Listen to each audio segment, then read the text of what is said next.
Today we are going to discuss foreign exchange forward transaction.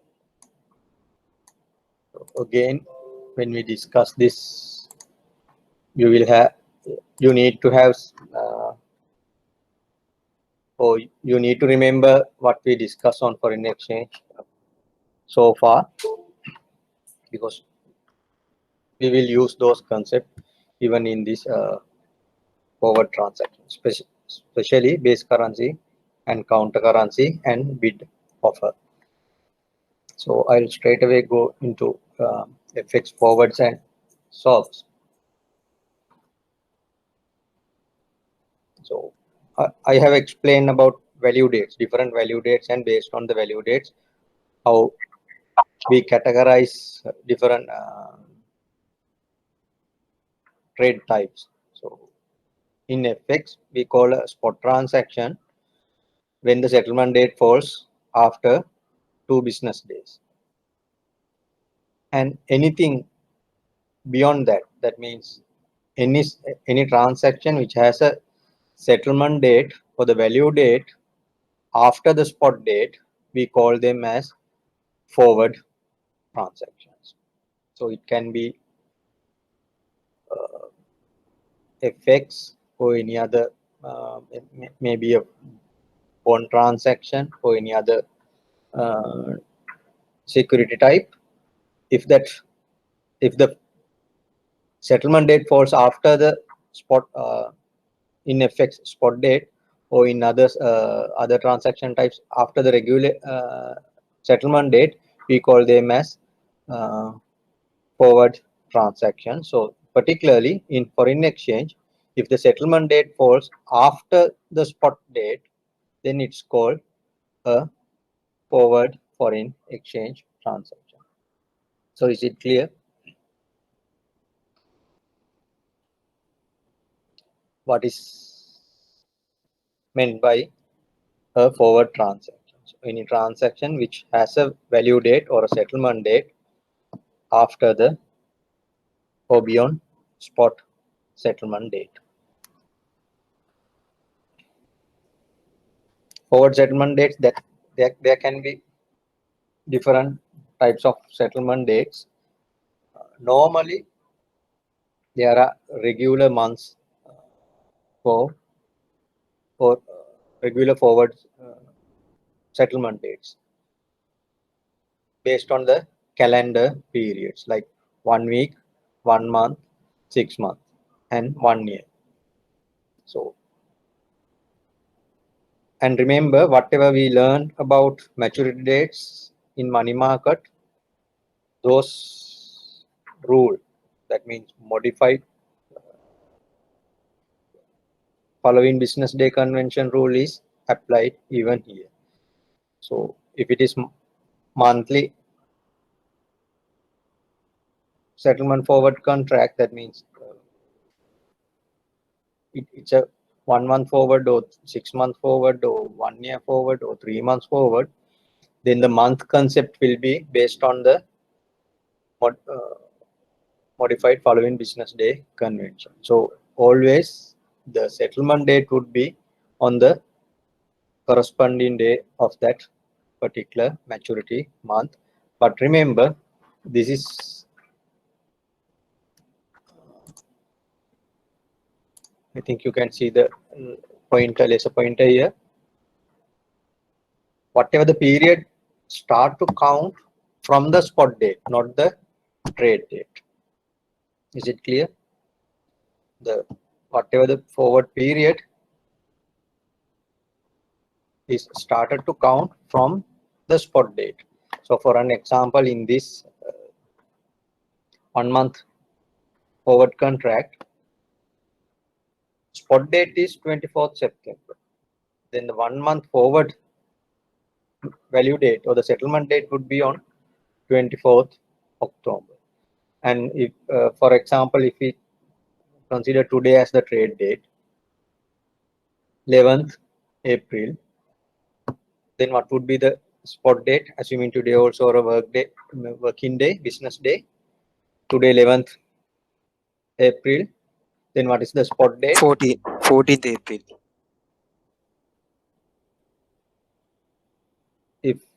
today is a working day, business day. What is the spot date?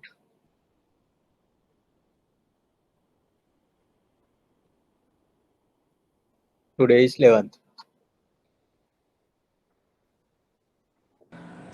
13. Okay. 13th. Again, we will assume that 13th is also a working day. So 13th April is the spot date. Then 1 month forward settlement date would be on 13 May.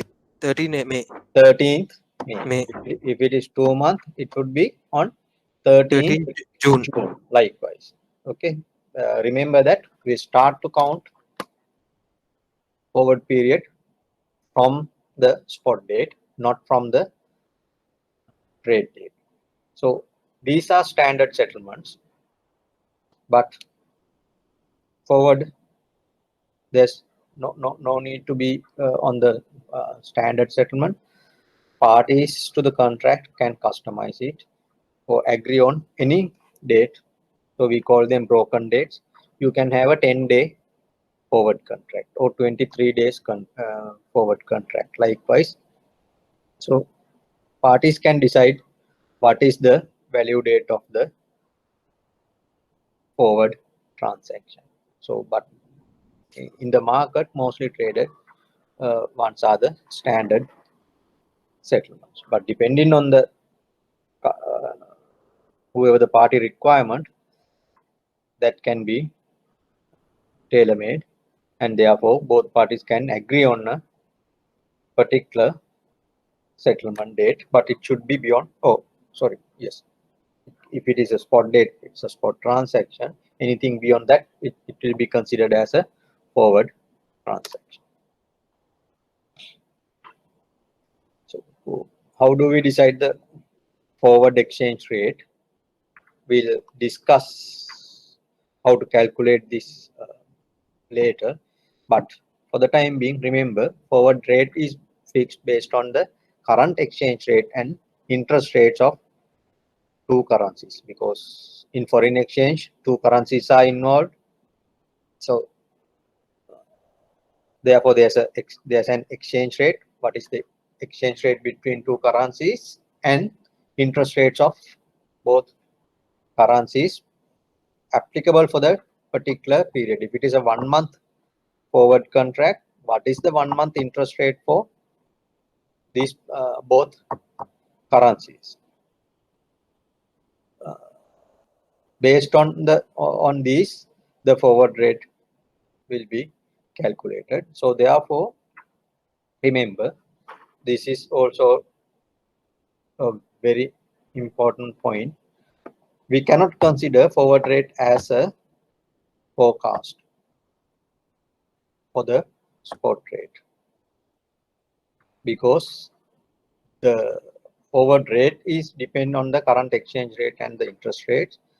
So therefore, it is based on the current figures or the current parameters. We cannot consider it as a forecast to the spot rate.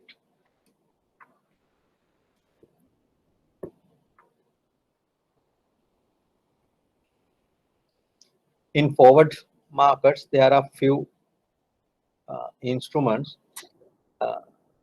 forward outrights, FX swaps, and non-deliverable forwards. We'll discuss each, rather forward outrights and FX swaps in more details. I'm not going to discuss non-deliverable forwards rather than giving an introduction, but in FX forwards and outrights and swaps, we'll discuss a little bit. But however, it's basically based on the forward transaction. So what is an forward outright? There are two parties to the contract. For any transaction, there should be two parties. There are two parties. What are the two currencies? Both parties agree on that. And what is the price that one party is going to pay and the other party is going to receive on the settlement date is also agreed. What is that value date is also agreed by both parties on the trade date.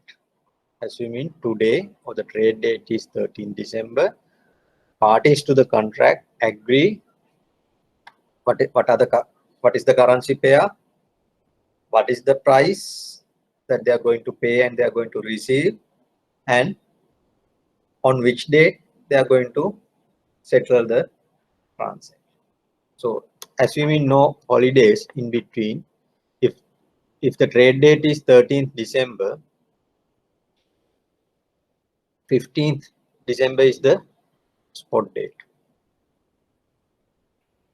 Then value date, they have agreed as 15th March. So this is a 3-month forward contract. Remember again, the number of days are counted starting from spot date. So spot date 15th December, so therefore 3-month forward settlement date will be on 15th March. So on this value date only they exchange their cash flows. The party who agrees to sell dollar transfer dollar from their account to the buyer's account, and the buyer of dollar against sterling. So therefore seller will, or the buyer of dollar will transfer sterling to the seller of dollars if they agree dollar sterling forward contract. So on the trade date, what do? They just specify the terms and conditions of the contract, especially currency pair, value date, and the price. Those are agreed on the trade date. Spot date, they don't do anything, but we use spot date as the reference date to start counting the number of days. So on the agreed settlement date, they exchange the cash flows. Then the transaction is completed. No obligations to either party on this date. But remember, when you enter into a transaction here, both parties have their obligations. The party who agrees to sell have the obligation to sell. The party who has agreed to buy has the obligation to buy. So on the value date or the settlement date, both parties to honor their obligation. Once obligations are honored by both parties, transaction is over, completed, and no more obligations beyond that. This is same as a trade settlement on a spot date, but only thing is value date is falls after a value date falls after the spot date. That's the only difference in a forward outright transaction. Is it clear? Any question?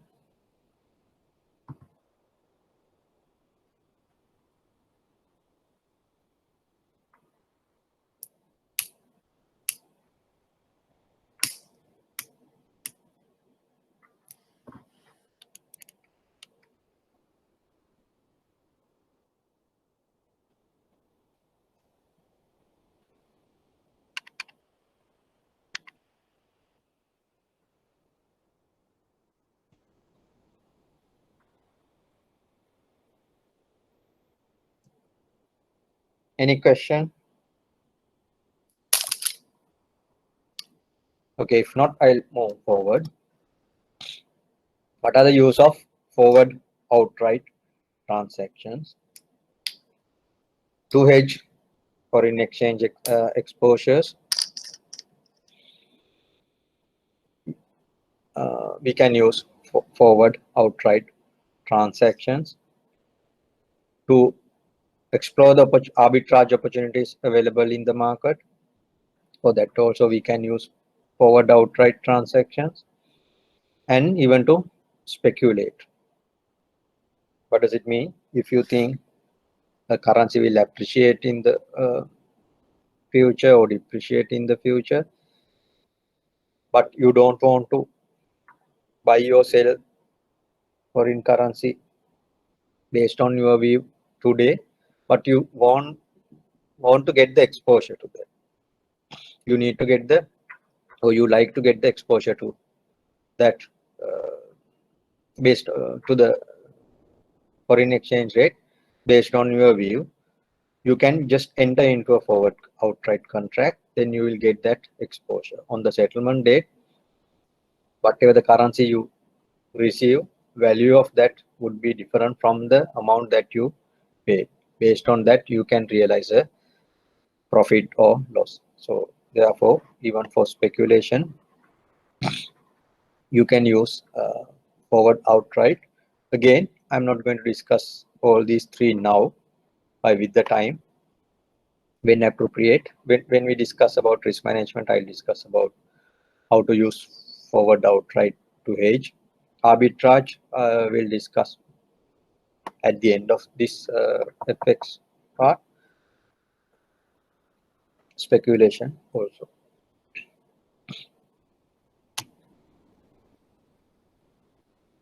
Excuse me, sir, I have a question. Yes. Sir, you said that interest rate also considered in this outright. How that happens, sir? I'll explain. Just remember that spot rate Okay. and the interest rates are the inputs to decide the forward exchange rate. Maybe once I finish this introduction about forward outright FX swaps and non-deliverable forwards, then we'll discuss how to price. In that, I'll explain how these interest rate comes into the picture. Okay, sir. Okay, sir. Thank you.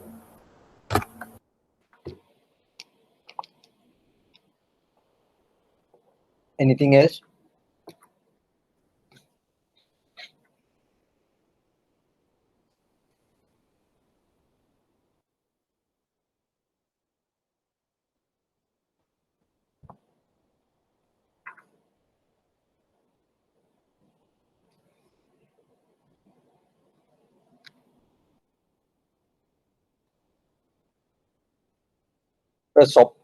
A swap contract is mostly a combination of a spot transaction and a forward transaction. You settle the transaction on the spot date and you do the reverse on the value date. That is you reverse the transaction on a forward value date. That's a principle or the basic of a swap transaction. I'll explain it here. So again, the currency pair is dollar and sterling. So again, there will be a trade date, and in a swap transaction, there will be two value dates. We call it near leg and the far leg. So there are two value dates on a FX swap transaction. So on the trade date, what are the terms the parties agree? What is the currency pair and what is the spot price? Then what is the future price? That means what is the forward price and the forward value date. So these are the things both parties agree on a FX swap. Only addition here, compared to the forward transaction is the spot price. In a forward outright, you don't come to an agreement on the spot price, but you agree only on the forward rate. What is the forward rate that you pay or receive on the value date? But in a swap transaction, you have to agree on, both parties have to agree on the spot price as well. So that agreement is entered into on the trade date. As in the previous example, it's assume 13th December. Then the spot date, as we mentioned, that this currency pair is the sterling dollar. There's a party who is agreed to buy sterling and sell dollars on the spot date. So on the spot date, what do?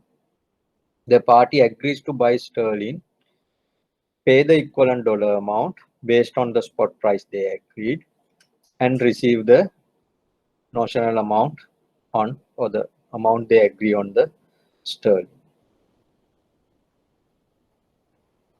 So this party buy sterling and sell dollars. On the future date, what do? They do the reverse of the spot transaction, opposite side of the spot transaction. The party agrees to buy sterling on spot basis, will be a party to sell sterling. So therefore, on the value date, the party who bought sterling will sell sterling and buy dollars. So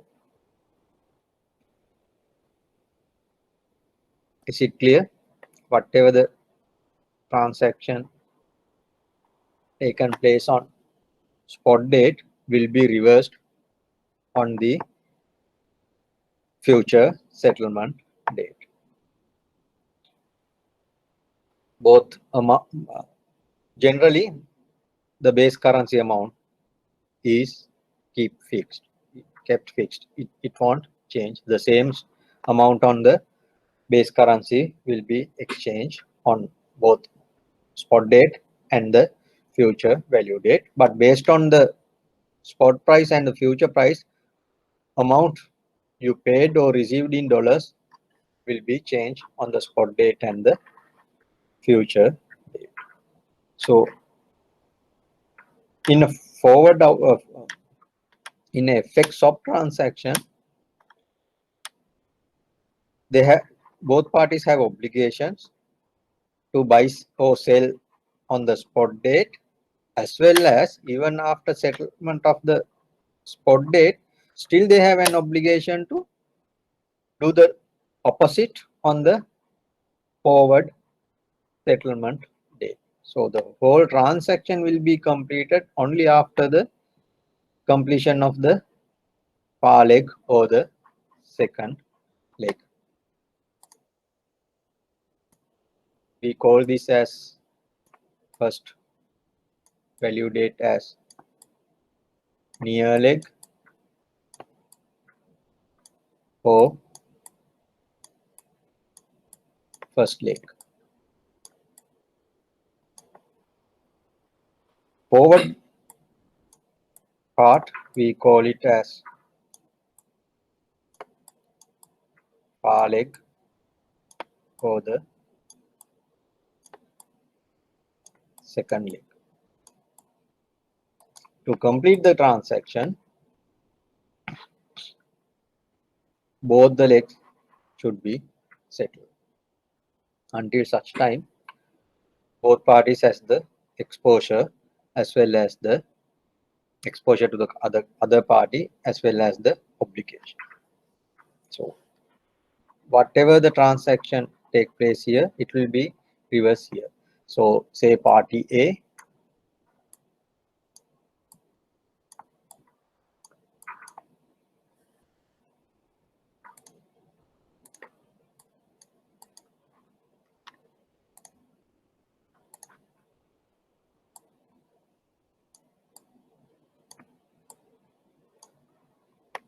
Party A buys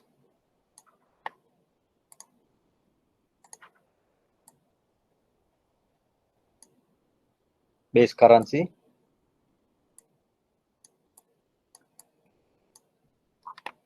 and sell here.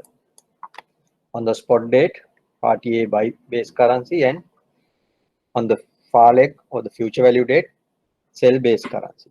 We call this as a buy sell swap. We call this type of transaction as a buy sell swap. So if you sell here and buy here, it will be, or it is called as sell buy transaction. So the first word refers to what you are doing in the near leg, and what you do on the far leg is the second one. So buy sell, sell buy. When you hear a buy sell swap, that means in the near leg you buy the base currency, in the far leg you sell the base currency. If it is a sell buy transaction, in the near leg you sell the base currency, and far leg you buy base currency. And again, since there are two parties to the transaction, when a one party do a buy sell, the other party does a sell buy, because it's the opposite side of the same transaction. Is it clear?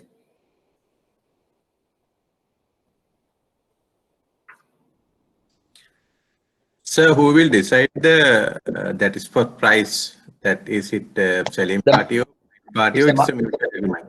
No. Who decide the spot exchange rate?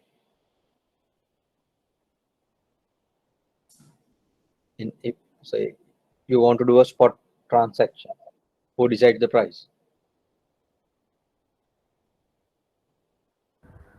It is selling party. Market maker. Market maker. Market maker may have to buy or may have to sell. That depends on the market taker's intention. Market maker, what he has to do to quote the price, two-way. Then the market taker will decide what to do. Based on that, market maker has to honor the transaction. If market taker decides to buy based on the market maker's quotes, then market taker will buy. That means market maker will sell. It's not that seller always deciding the price. The price is decided by the market maker. Clear? Yes, sir. Yes. So in wholesale market, that's the concept for any product.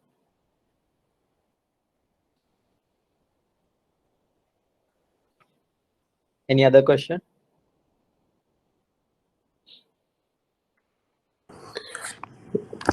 So if we comes into a swap agreement, can we avail those funds at any time, or we have to get it at the spot date?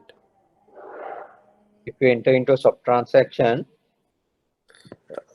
Can we buy those currency? Let's say we are going to a swap transaction with China. They are offering USD and we are offering LKR.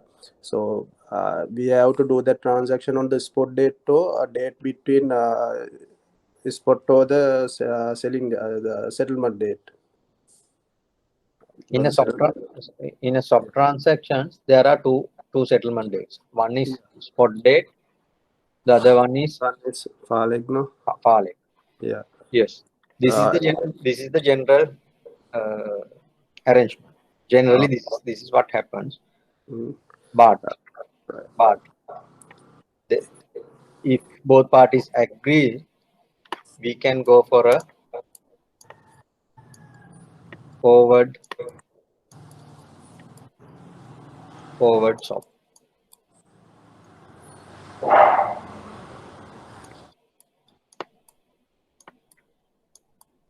I think there's a slide on that. We can go for a forward swap. This is a spot forward. The one we discuss is a spot and a forward. Combination of a spot and a forward. But if both parties, if there's a requirement, parties can enter into a swap transaction forward. So still, then this won't be 15th December, say 18th December. So still this is a, then it won't be spot date. Then this is a forward transaction because it's beyond spot. So this is a forward, and the second leg also a forward. That's why generally we call them as near leg and far leg. This is near leg, this is far leg. But most of the cases, near leg falls on the spot date. That can be done, and it is done in the market. You can do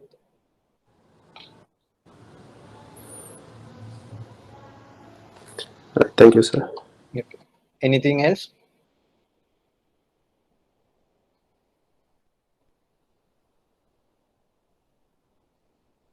So is it clear what is a buy sell swap and a sell buy swap? When one party enters into a buy sell, the other party enters into a sell buy. It's like a repo transaction and a reverse repo transaction. Two sides of the same transaction.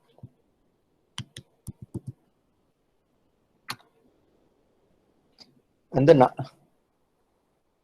non-deliverable forwards. Before I go into non-deliverable forward, again I'll go back to forward outright and highlight what do you do on the settlement date. This party pay dollars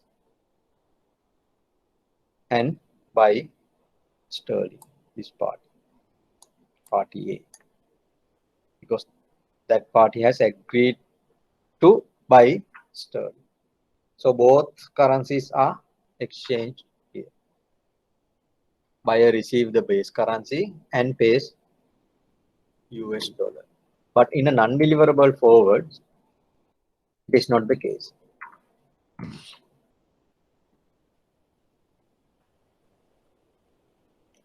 You don't settle both currencies, but basically in US dollars,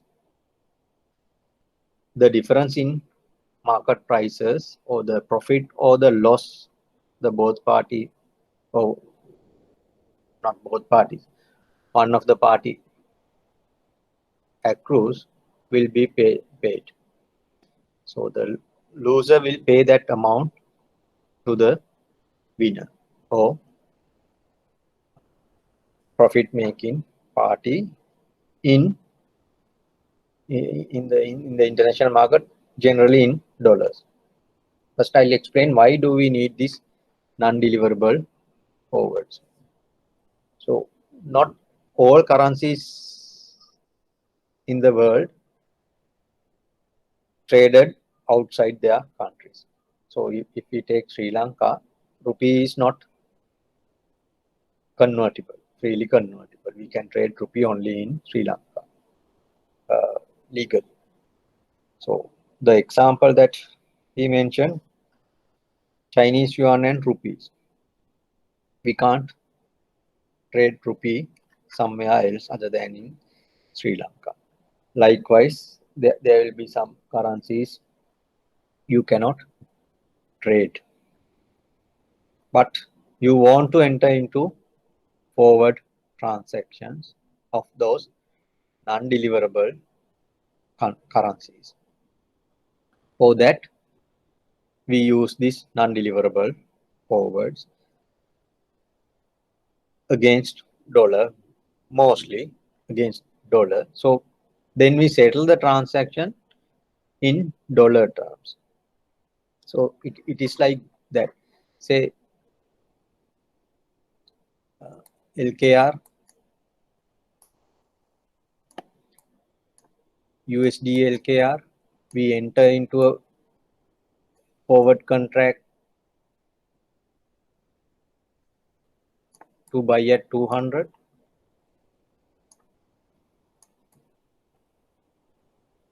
We enter into a forward contract to buy dollars at 200, but on the maturity date, the exchange rate is 201. On the maturity date of the forward contract,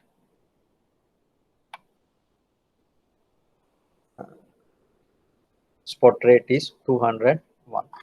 So what we do, we don't settle rupee amount. So there's a gain of 1 rupee.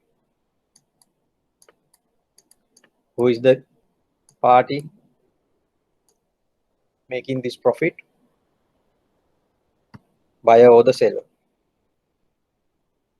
You enter into a forward transaction to buy at 200. On the maturity date, exchange rate is 201. Whether you make the profit or the other party makes the profit. Buyer make the profit. Buyer makes the profit. In which currency? In rupees. In rupees. So thing is, in an undeliverable forward, you don't pay this 1 rupee in rupees because you cannot settle this transaction. So pay in rupees. So instead, what do? You convert this 1 rupee into dollars. Then pay it in dollars.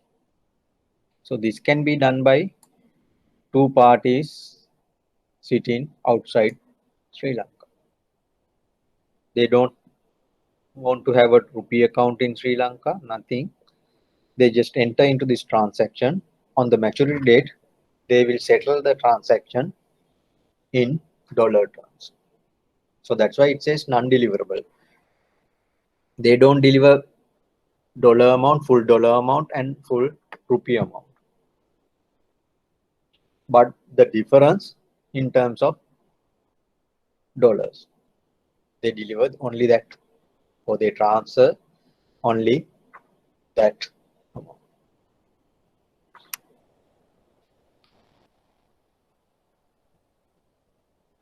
Is it clear? It's an undeliverable forward.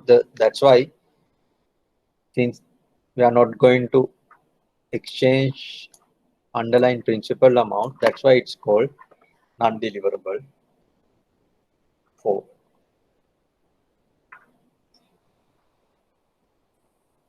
So what is the reason for entering into these type of sub transactions? This type of forward transaction, because still you can get the exposure to the exposure or hedge your position for a currency which is not freely tradable.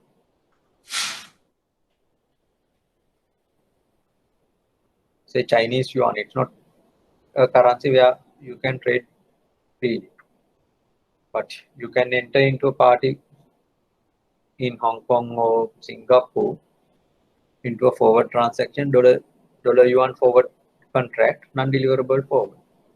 So you don't want to have a yuan account to settle this transaction. What you need, only a dollar account.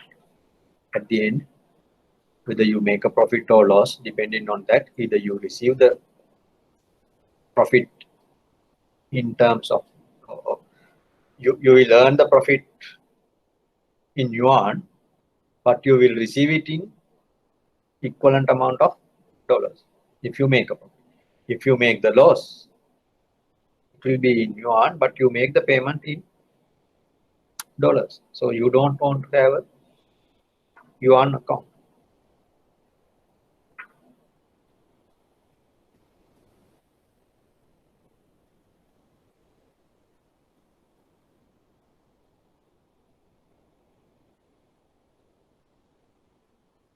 Anything else?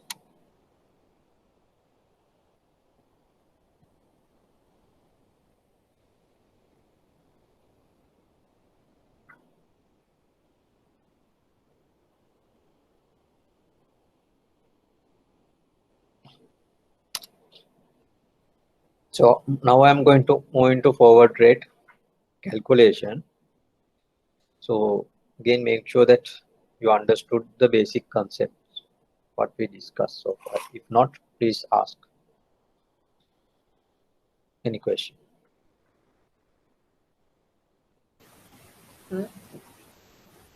Yes. If in NDS, profit is actually in one currency, who decides the currency?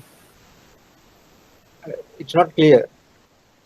In NDS, Yes. profit is shared only in one currency. So not only in a NDF, so any forward or any fixed transaction.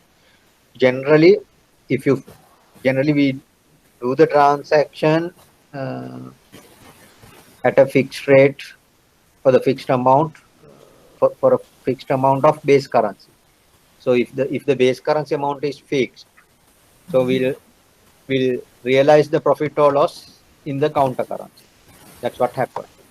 But if you fix the counter currency amount in the transaction, then the profit or loss will be realized in base currency. But in all these discussions, we assume that we fix the base currency amount.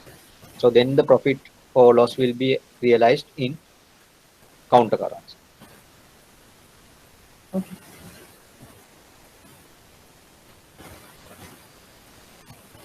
So but in an NDF, you don't pay or receive amounts in counter currency. You calculate that amount or equivalent amount of that counter currency in US dollars or the base currency. Generally, we take base currency as a we take a freely convertible currency as the base currency. So therefore, we settle the transaction in equivalent amount of base currency. We convert the profit or loss we accrue or we earn on counter currency to the base currency and we settle that amount. But we don't exchange the principal amount that we act. That's the difference. Without having currency, we can do that this transaction. Sorry? Without having any currency, we can do this transaction. Yes. Okay. Anything else? So I think the swap transactions are not allowed with the foreign counterparties, right? In Sri Lanka? Yeah. Yes. Socks, if I remember, it's allowed. Because you can speculate that. For that, there's a requirement. There should be for any derivative transaction, even a forward and a swap we considered as derivative transactions. So for any not only derivatives, but in foreign exchange, for any foreign exchange transaction, there should be an underlying transaction. If there's any underlying transaction to back, then it's allowed. Okay, sir. Okay.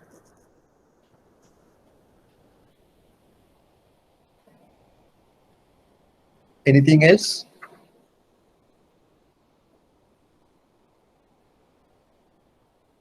But only thing is, in a derivative transaction, a domestic party cannot, other than a bank in Sri Lanka, or that means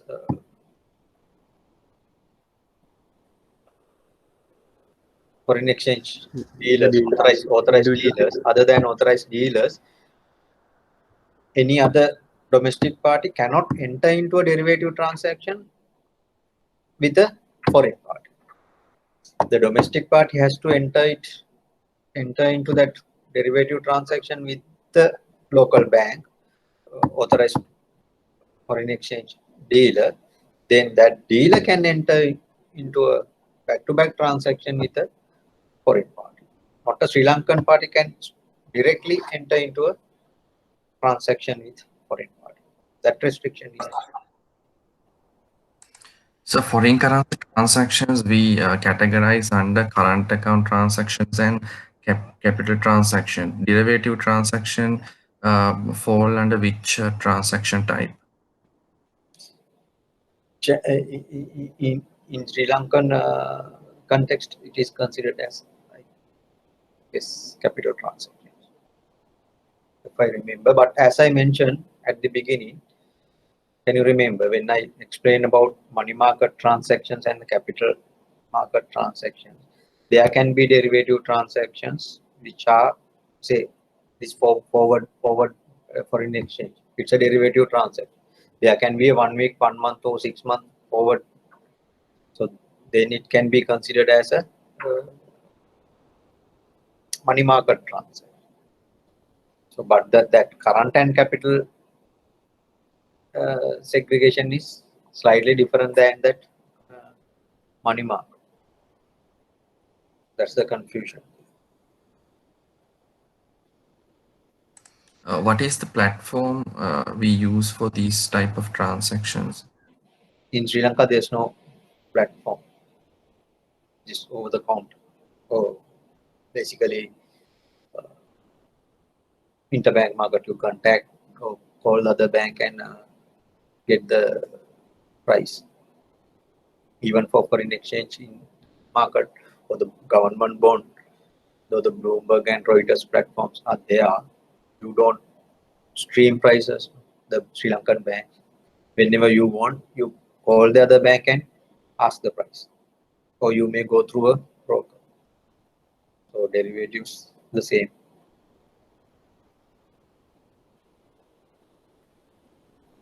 So excuse me, you mentioned about an underlying transaction. What do you mean by that? That means, say, can you go to a bank and say, I want to buy $1,000? What would they ask the bank? The purpose. They will ask the purpose.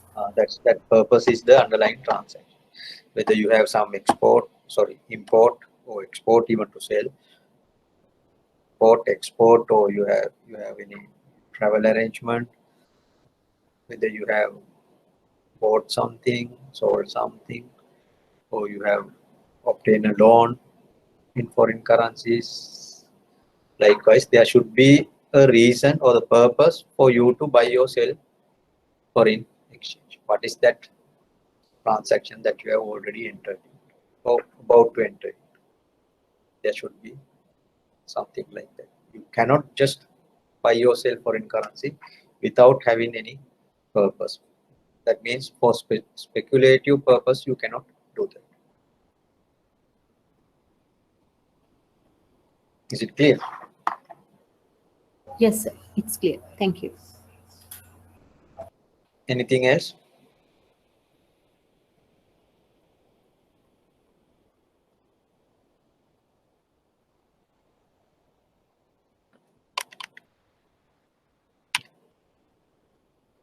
Then shall I move into the forward rate calculation?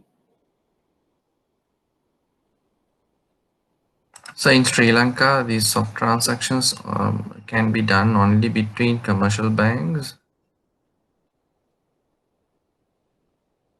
No, you can enter into with your customer as well.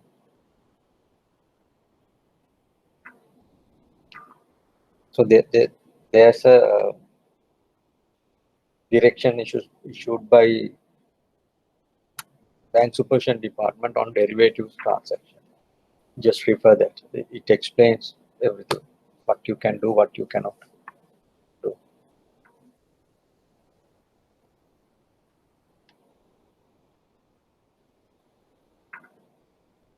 What are the permitted transactions? What are not? What are the maximum maturities? What are the amounts that you can trade? With whom? Likewise. So please go through that.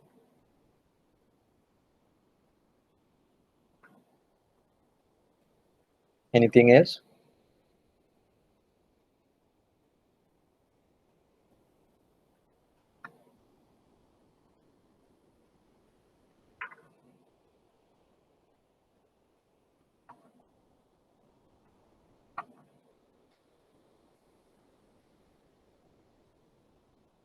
Okay, shall I start then?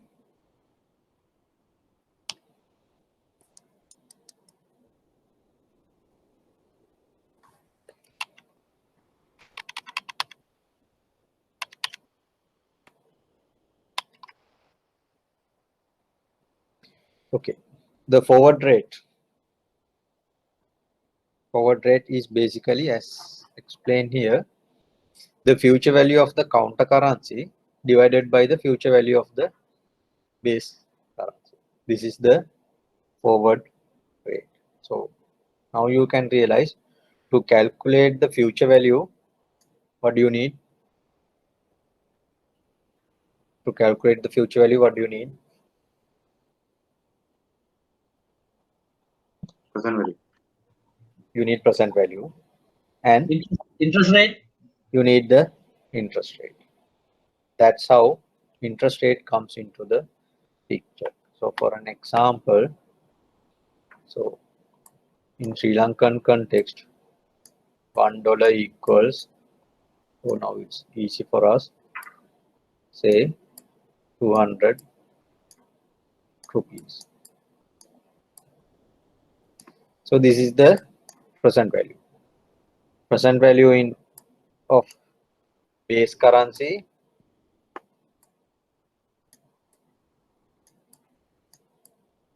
is $1. Present value of base is 1. Present value of counter currency is 200. Say we are going to calculate the 1 year forward to make it simple. Then what is the future value of this 200 rupees? What is the future value of this $1? How do you calculate? You need 1 year dollar interest rate. Assume it's 1%.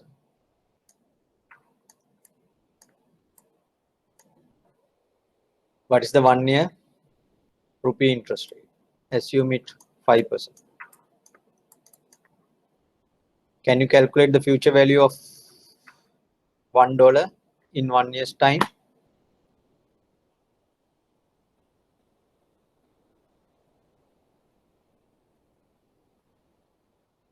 What is the future value? This is present value. What is the future value? Future value of $1 at 1%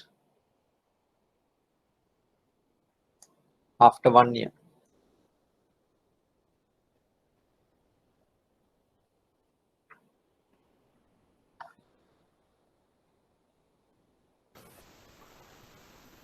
$1.01.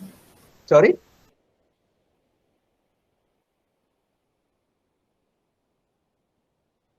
What's the answer? 201. No. What? Two. $1 in one year's time. Future value at 1%. 202. 202. $1 value of a 0.992. 1.01. 1.01. Future value of $1 today. Sorry. Future value of $1 in 1 year's time at 1% is 1.01.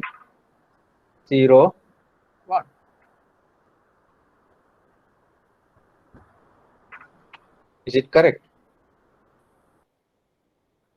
Okay, then what's the 0.990. what?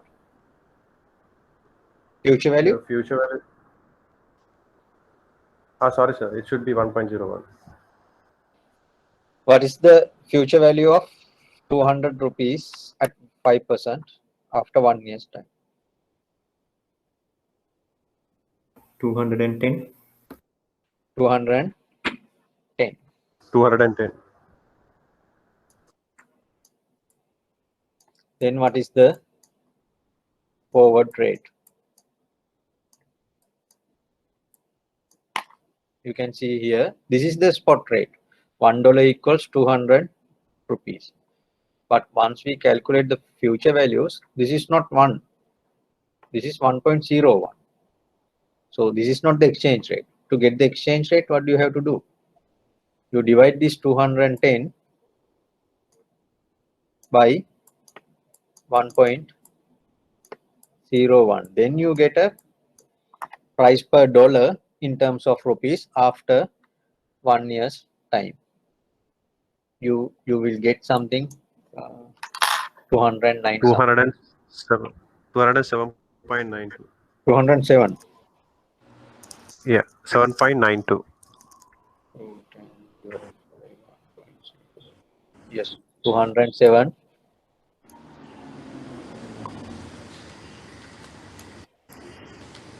Point 9.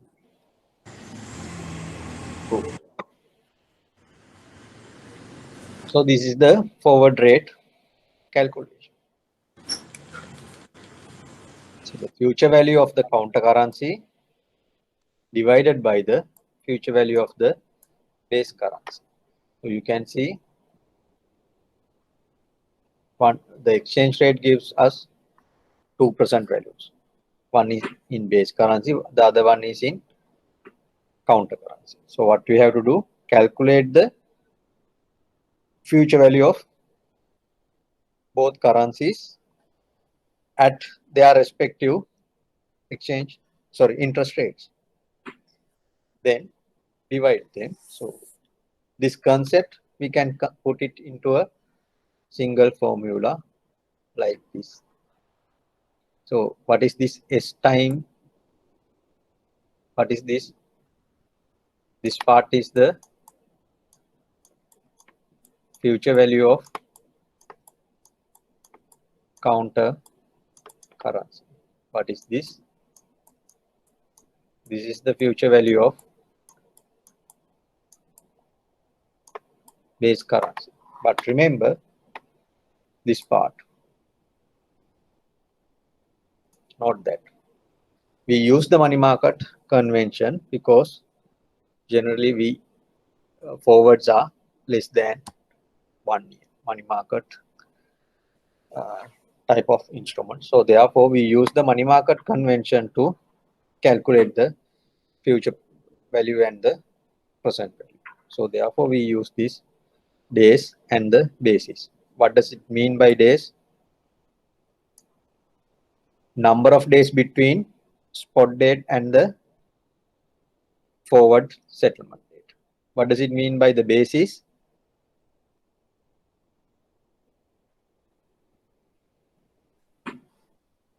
What's the number of days per year based on the convention?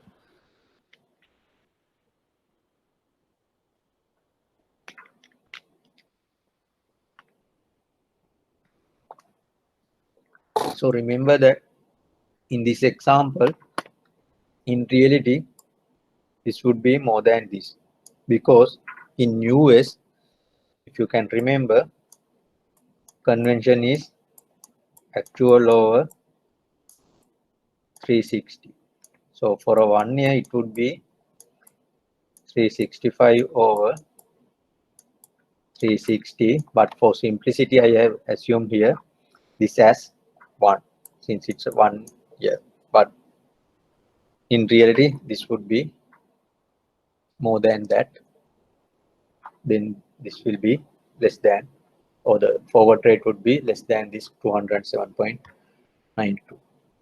So, but I think through this you can get the concept properly, but exact calculation is should be based on this. So for two different currencies, there may be two different bases.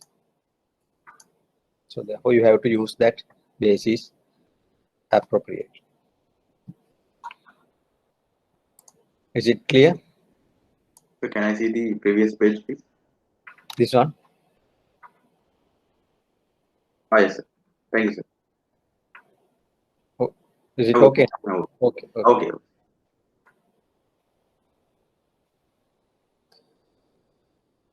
Anything else?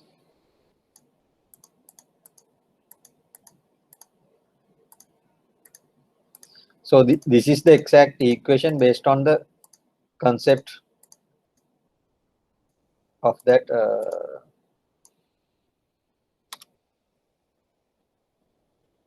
future value. But when the interest rates are very small, we can get almost same answer by using this equation, but we can use that only when the bases are the same for both currencies. Otherwise, you can't do that. When the interest rates are very very close or very small, we can just take the difference between the interest rates. That's why we say forward exchange rate will be depend on the interest rate differential of both currencies. So this is an approximation.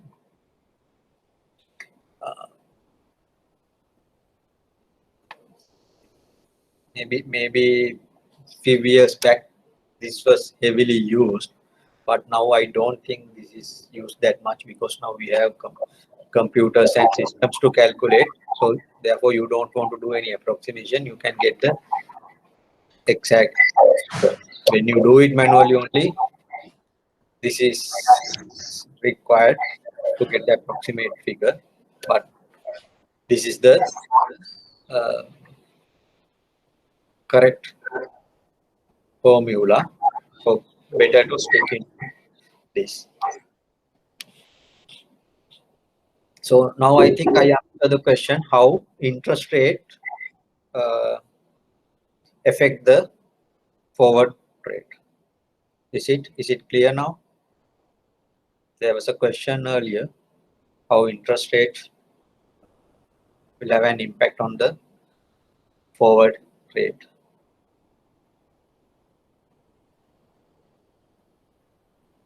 Yes, it's clear now, sir. Anything else? So this is an example. Euro dollar spot rate is 1.4045. Dollar 6-month LIBOR, this is a 6-month interest rate applicable for dollars, 0.46, but very soon there won't be LIBOR in the market. We may have to find a new interest rate benchmark, but still for simplicity we will use this LIBOR benchmark since it's familiar still. So for dollar 6-month interest rate is 0.46. For euro 6-month interest rate is 1.45. What you have to do, take this equation and apply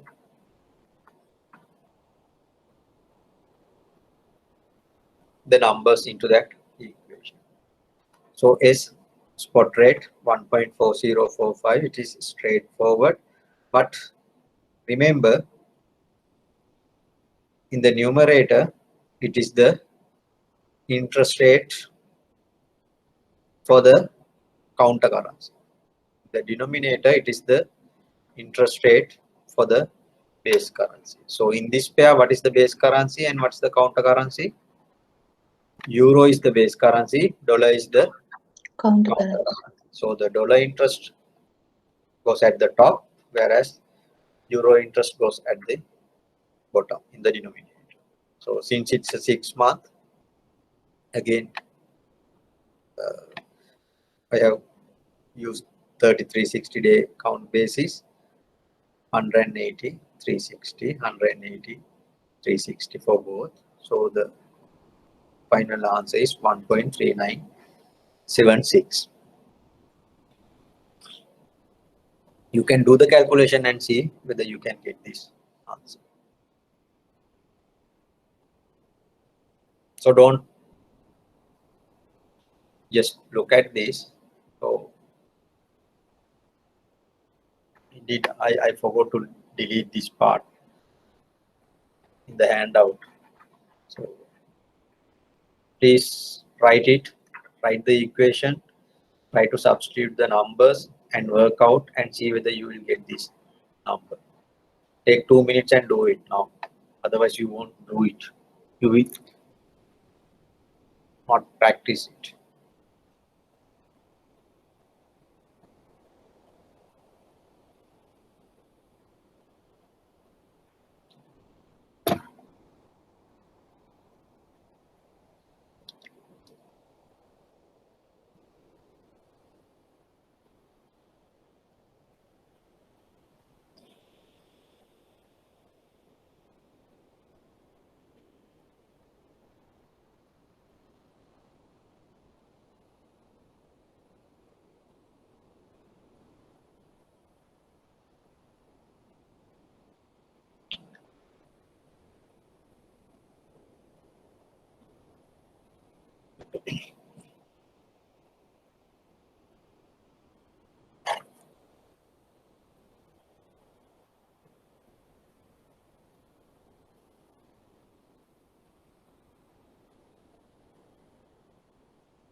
Done.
Are you done? Got the answer? Is it correct?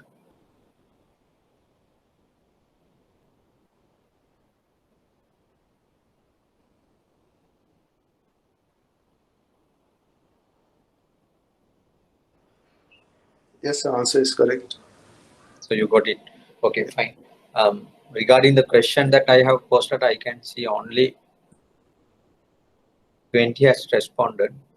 So please respond by clicking one of these answers, whether you need online class or the physical class. You prefer to have online or physical.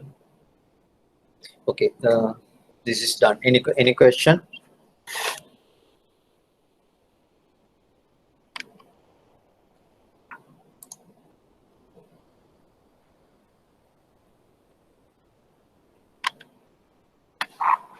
Any questions?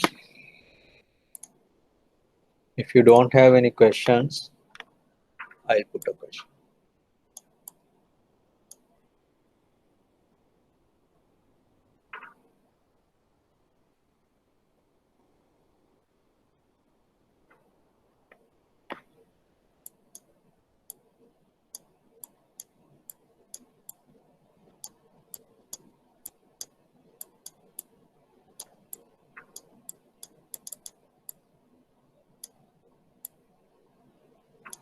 So $yen,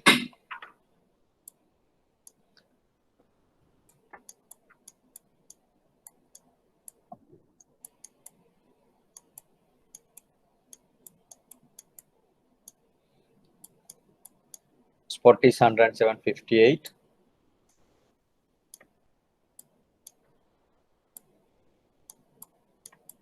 yen interest rate for 3 months 0.1%, dollar interest rate 3 months 0.5%. What is the 3 month forward?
Okay, now I'm going to show you an interesting or important fact.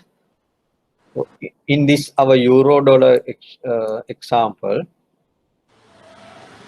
the spot rate and the forward rate. You saw it. Spot rate is higher than the forward rate. We experience the same in the dollar yen example, but in our dollar rupee example, it's other way around. Spot rate 200 is less than our forward rate. How do you explain this?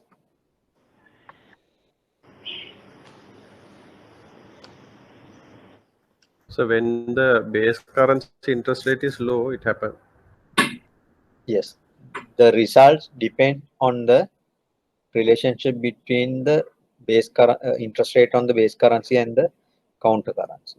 So in this example, euro dollar example, you can see base interest rate on the base currency is higher than the interest rate on the counter currency.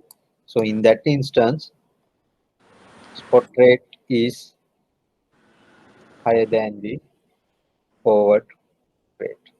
On the other hand, when the counter currency interest rate is higher than the base currency interest rate, forward rate is larger than the spot rate. So in the next slide, it is explained. If counter currency interest rate is greater than base currency interest rate, then the base currency is at a premium. We say it, the base currency is at a premium because in the future you will get more counter currency for a 1 unit of base currency. So you pay a premium or you receive a premium on a forward transaction. when the counter currency interest rate is higher than the base currency interest rate. But on the other hand, if the counter currency interest rate is less than the base currency interest rate, then the base currency is at a discount. So you will get lesser amount, or you will pay lesser amount in a forward transaction. It is not just because of any other factors, but it is purely based on the interest rate difference. Is it clear? So whether any foreign currency is traded at a premium on the forward market or a discount is depends on the relationship between interest rate of the base currency and the interest rate on the counter currency. So in simple terms, if counter currency interest rate is greater than base currency, then spot and F, what is the relationship?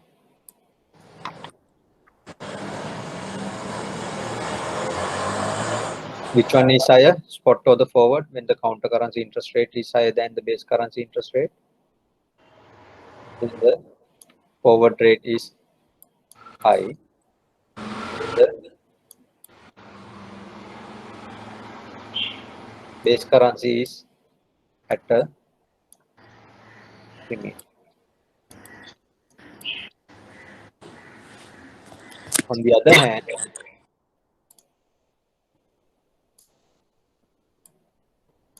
when the counter currency interest rate is less than the base currency interest rate, then the spot rate is greater than forward. In this, we call base currency is at a discount.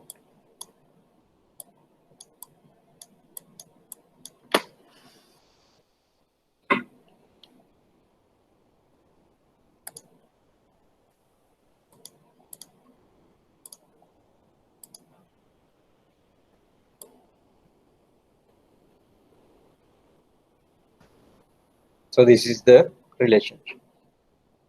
So therefore, just by looking at the two interest rates, you should be able to identify whether the forward rate would be higher than the spot rate or less than the spot rate. Then once you do the calculation, you should get that direction correct. Otherwise, something wrong in your calculation. Still, the answer may not be the correct answer, but at least you should get the correct direction. Anything? Any question?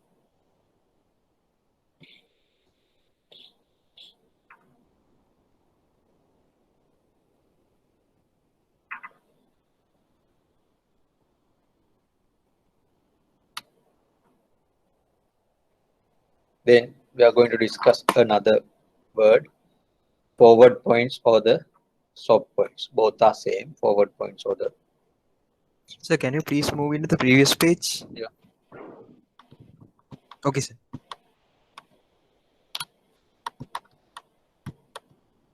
So forward points or the swap points, what it is? It is the difference between forward rate and the spot rate.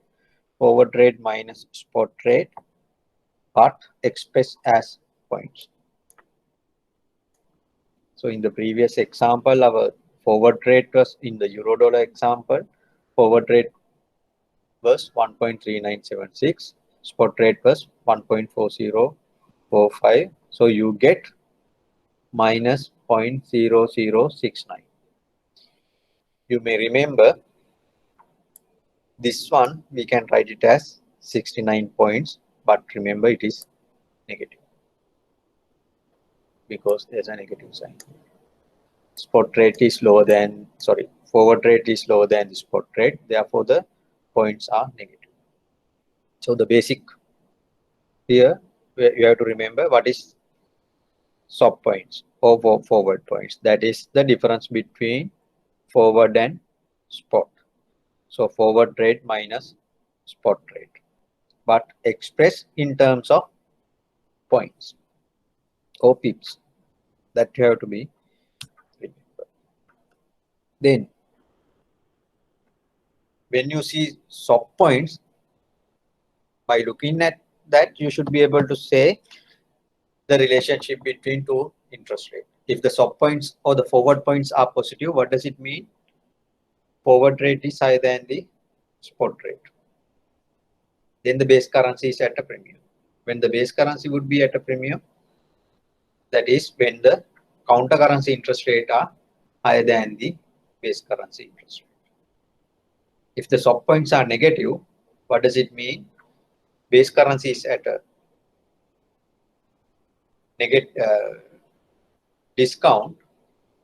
That means base currency interest rate is higher than the counter currency interest rate.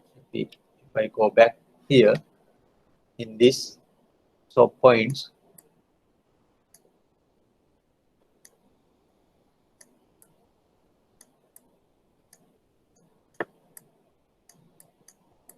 is it positive or negative? When the base currency is at a premium, swap points are positive. When the base currency is at a discount, swap points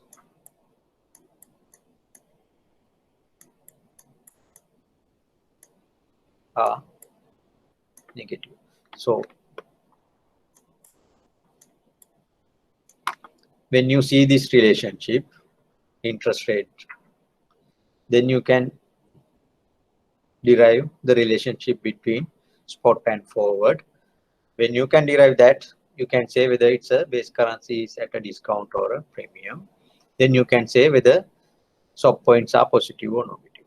But you can go in the reverse order as well. If the swap points are negative, then you know base currency is at a discount or spot rate is greater than forward, which implies counter currency interest rate is lower than the base currency interest rate. So same is true here. It can work both ways. So any one of these given to you, you should be able to explain the relationship between others. Relationship between two interest rate, spot and forward, whether the base currency is at a discount or a premium, and whether swap points are negative or positive.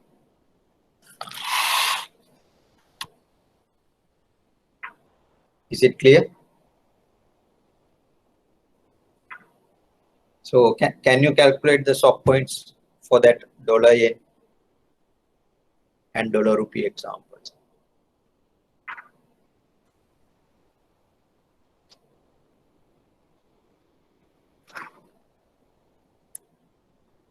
Swap points in the previous examples of USD JPY and USD LKR.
What are the swap points? In dollar yen,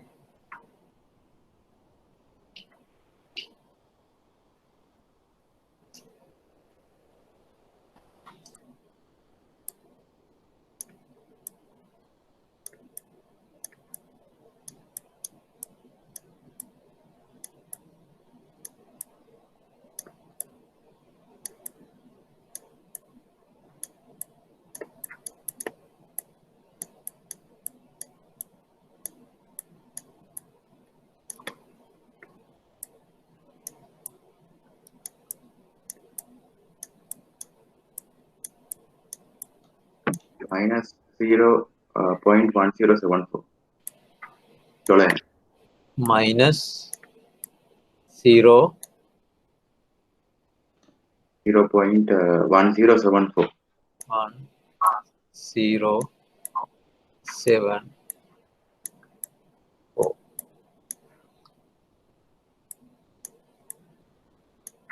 For the dollar rupee, 1.7478. 1.7478. 7478. Is it correct?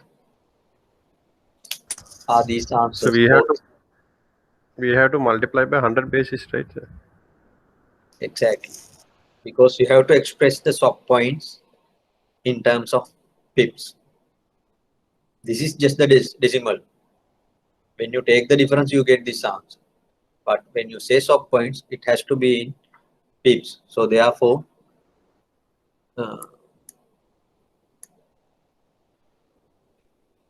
this should be minus 10.74. Is this difference is correct? Huh? So not this answer. Here it should be 174.78. Correct? If the differences, whatever the decimal figures given to me are correct, the swap point should be minus 10.74 and 174.78. Remember that. Swap points are expressed in terms of pips, not as a decimal number. You take the difference, then multiply it by 100 or 10,000, depending on the currency pair. So here you multiply it by 10,000. That's why you get 69 points. Clear?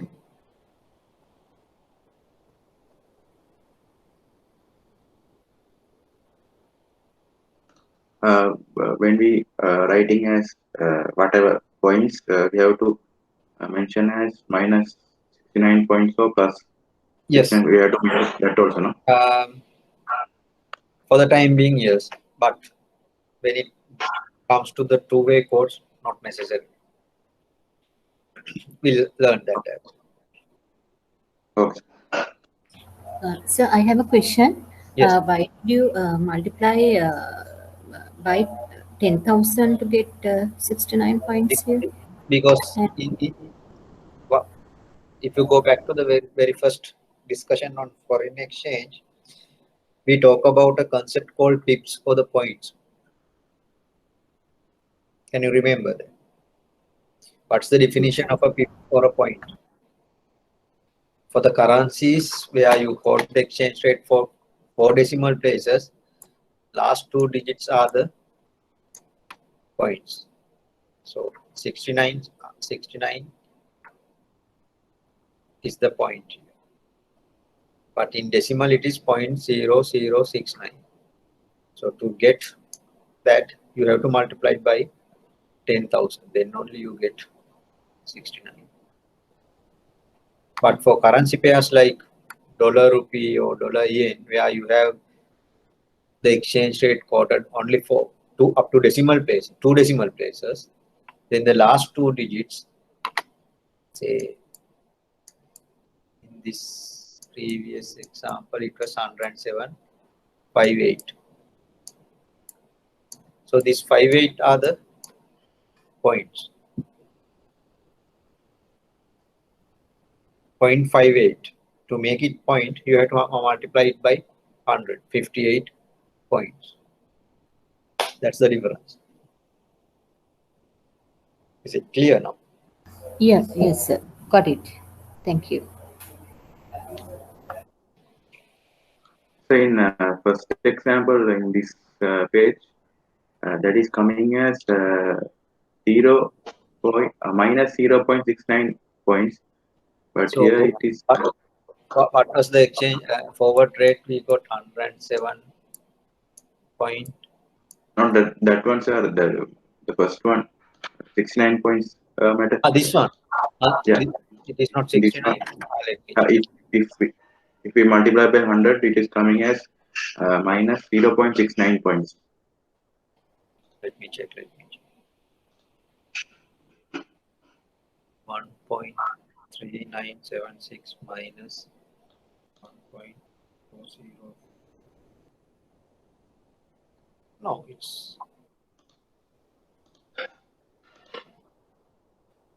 is these points are correct.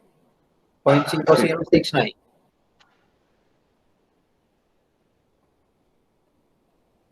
If you take this difference, don't you get 0.0069? It's coming. Yeah, coming. Yeah. Then you multiply it by 10,000. Oh, not 100. Because this is a currency pair where you have 4 decimal places. Last 4 digits are the points. So therefore 69 points. So that's why. Now you cannot remember what is the definition of point or a pip.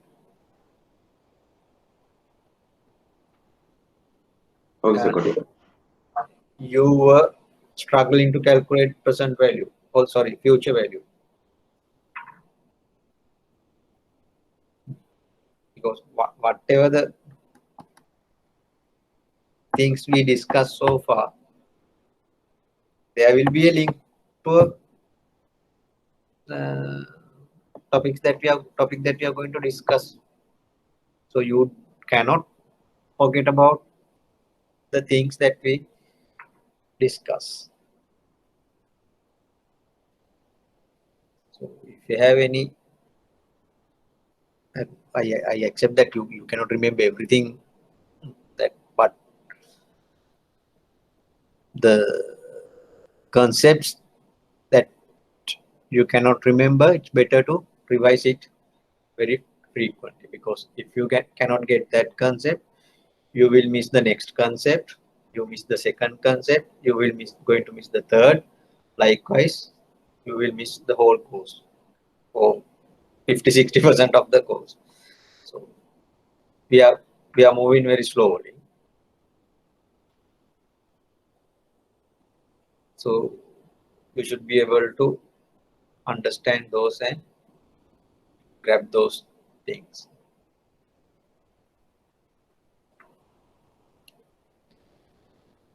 Okay, is it clear? Yes, sir. Okay, let's move forward. Okay, the thing is, like in spot market, even in the forward market,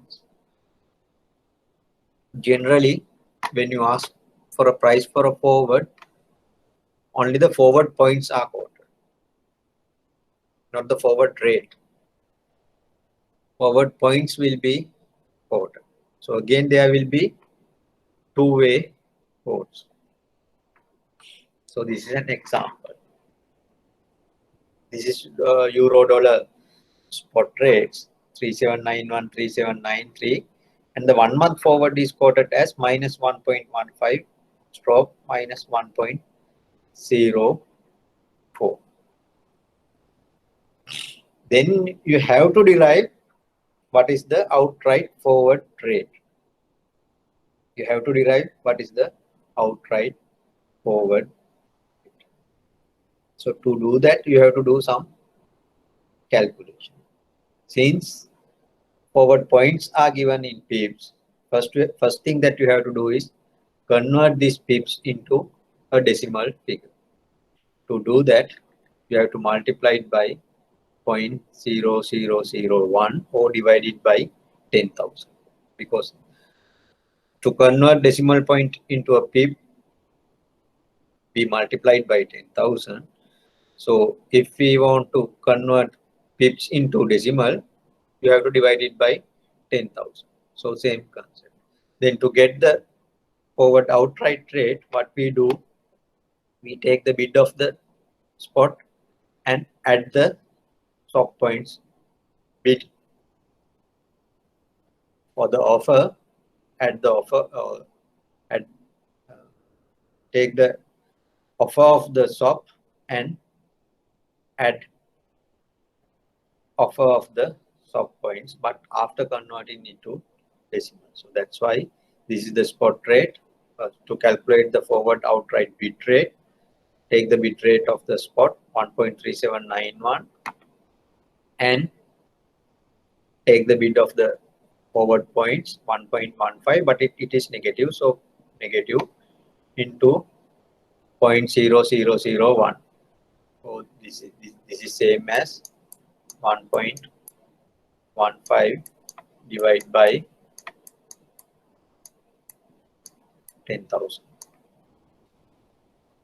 Then you get the decimal point. So add them together, then you get the forward rate, bid rate. To get the offer, do the same. Take the offer rate of the spot, take the offer swap points, do the same calculation. You get the offer of the forward. Is it clear?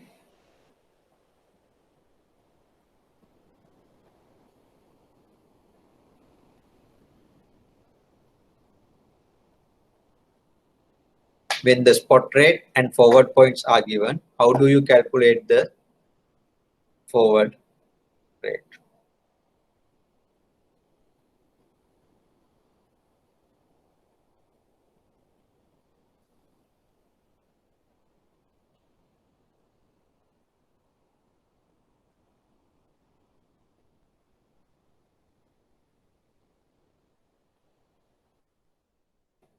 Any question?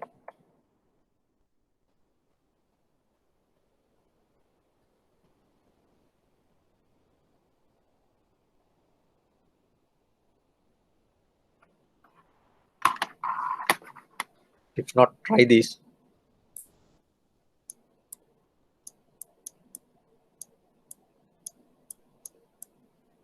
USDLKR.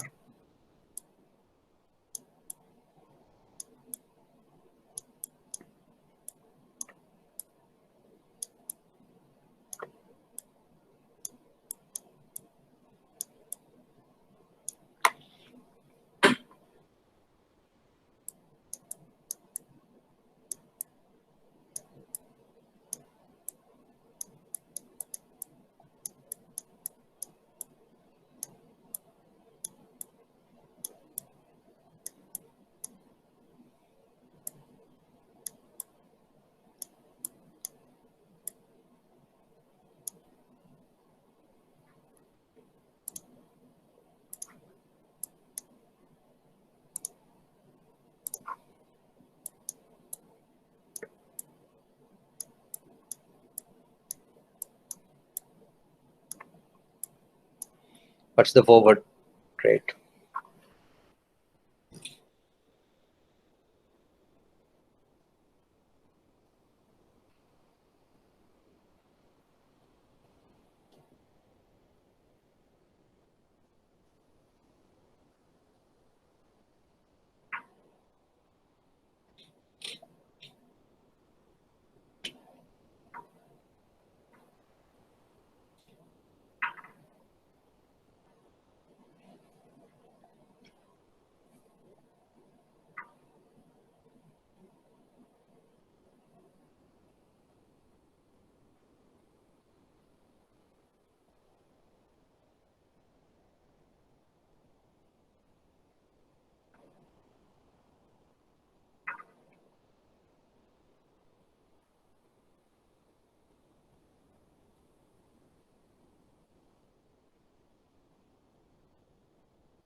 What's the forward rate? What are the forward rates?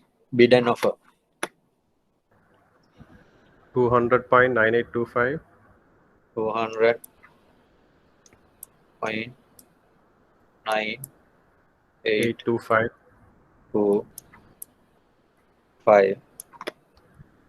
201.084. 201.084. 1.084.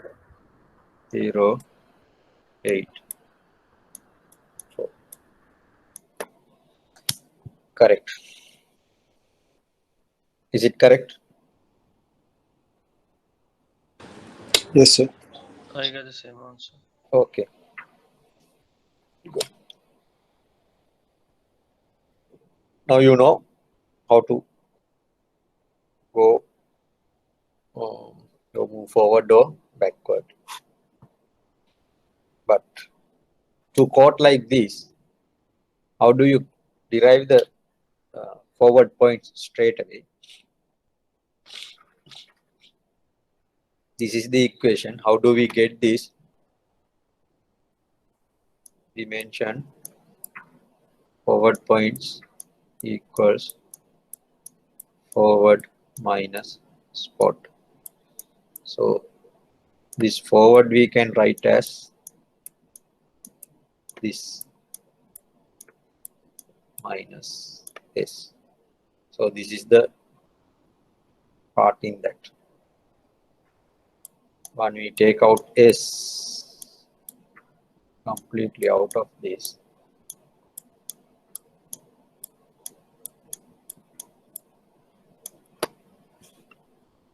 what is in within brackets are this. This is the forward rate equation what we had here.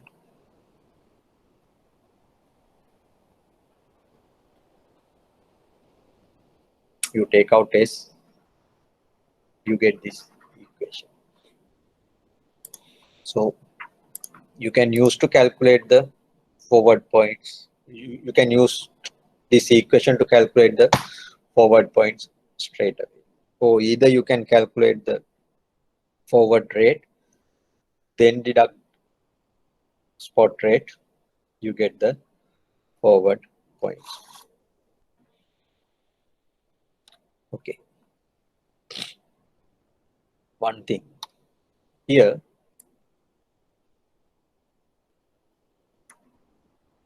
I have written it as forward points as with minus 1.15 stroke minus 1.04. But in the market, they won't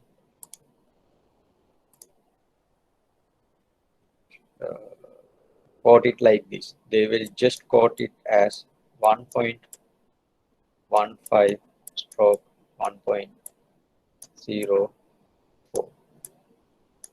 When you see this, you should realize it. What's the difference in this bid and offer?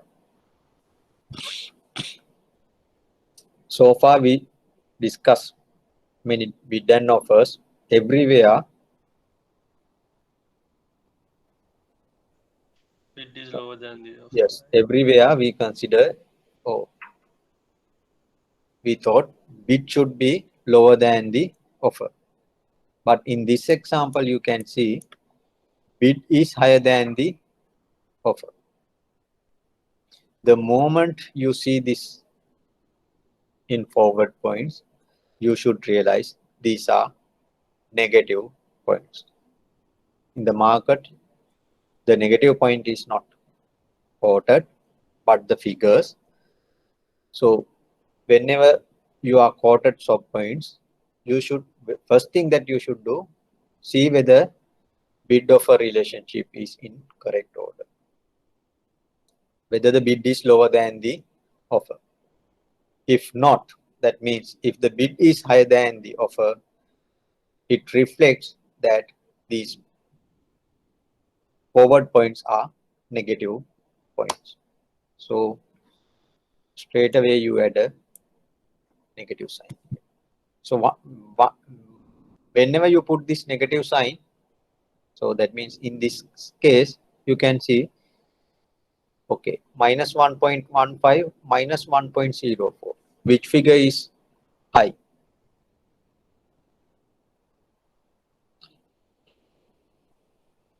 Out of these two figures, minus 1.15 or minus 1.04, which one is? Minus 1.04. Minus 1.04 is bigger than minus 1.15. So with the sign, that relationship remains same. That means bid is lower than the offer. But the moment you remove this minus sign, it goes other way around. So whenever you see this, bid is higher than the offer, you should realize the stop points are negative. Clear?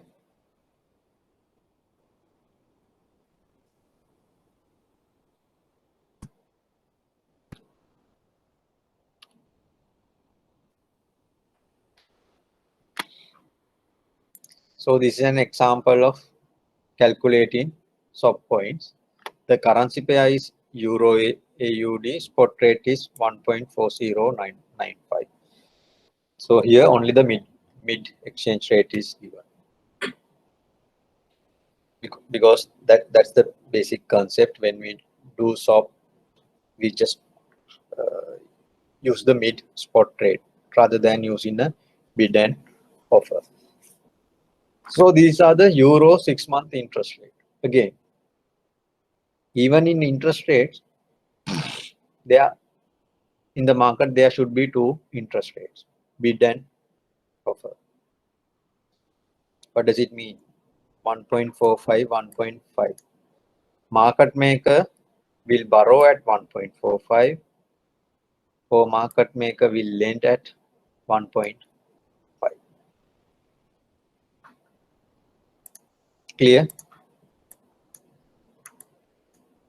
Market maker will borrow at 1.45 and lend it at 1.5. Same is here for Australian dollar 6-month rate. Market maker is willing to borrow at 5.05, whereas he is willing to lend it at 5.10. The spread, the difference is his gain. So therefore, there are two interest rates for a single currency, bid and offer. Whatever it is, in our example, currency pair is Euro AUD. What is the base currency? Euro. Base currency is Euro. Counter currency is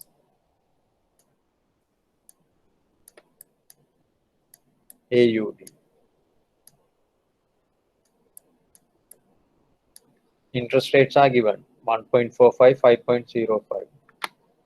What is the relationship between RC and RB? Interest rate of counter currency and the base currency. Counter currency interest rate is AUD interest rate is higher than the base currency interest rate. Then what is the relationship between spot and forward? What should be the relationship? Forward rate should be higher. Forward rate should be higher. Then what about swap points? It's a plus. Swap points is a plus, greater than 0. That's why it says the swap points are positive. No need to do any calculation. You should be able to come into this conclusion. Just by looking at these two figures, you should be able to come to this conclusion. Then how do you calculate the forward points? What is the bid points? What is the offer points? So here the concept is the market maker. Okay, assume this, I'll go back one step. In this, what does it mean? Minus 1.15 minus 1.04, or this all in, we call this at all in forward rate. What does it mean? When the forward outright bid is 1.378985, what does it mean? Market maker is willing to buy euro. Market maker is willing to buy euro at this rate in 1 month's time, isn't it? This is the bid forward rate, 1 month forward rate.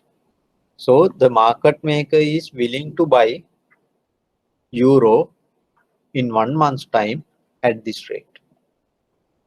In the offer, this is the rate where market maker is willing to sell euro in 1 month's time. So that's the concept.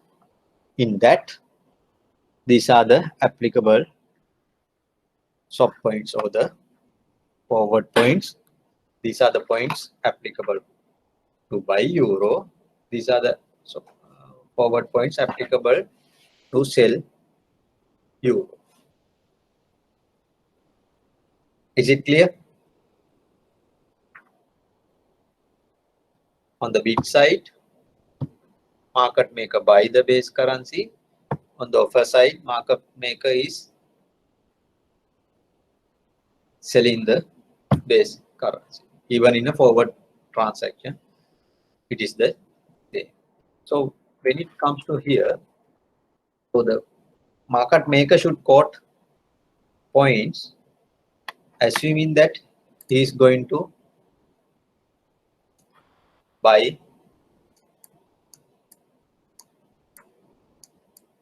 base currency on forward. That is the intention. Market maker is ready to buy base currency on a forward date. If he is going to buy it on a forward date, effectively what he's doing now, today,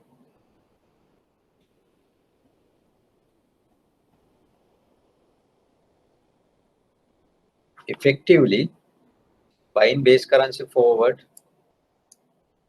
is equivalent, or effectively what he is doing, borrow base currency today.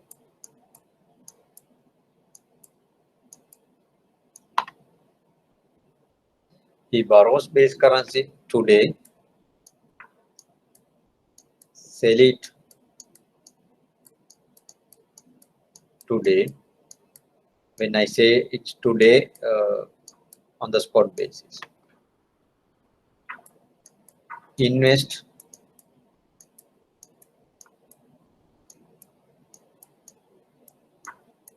sale proceeds.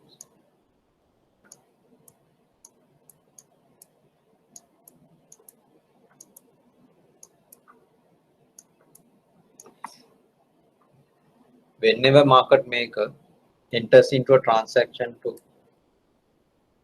buy forward, immediately he will do these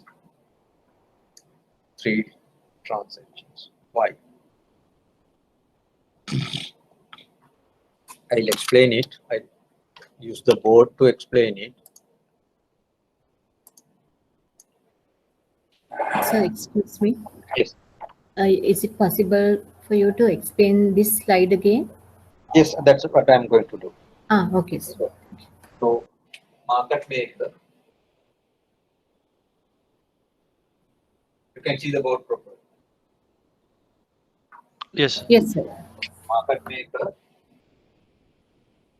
say buy euro forward, whatever 1 month or 3 months or 1 week or whatever forward date. So what does it mean? A timeline. So this is the trade date. This is the spot.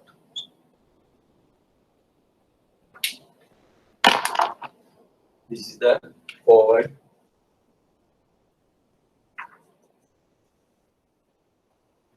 Settlement date. Whenever market maker agrees to buy euro forward, there will be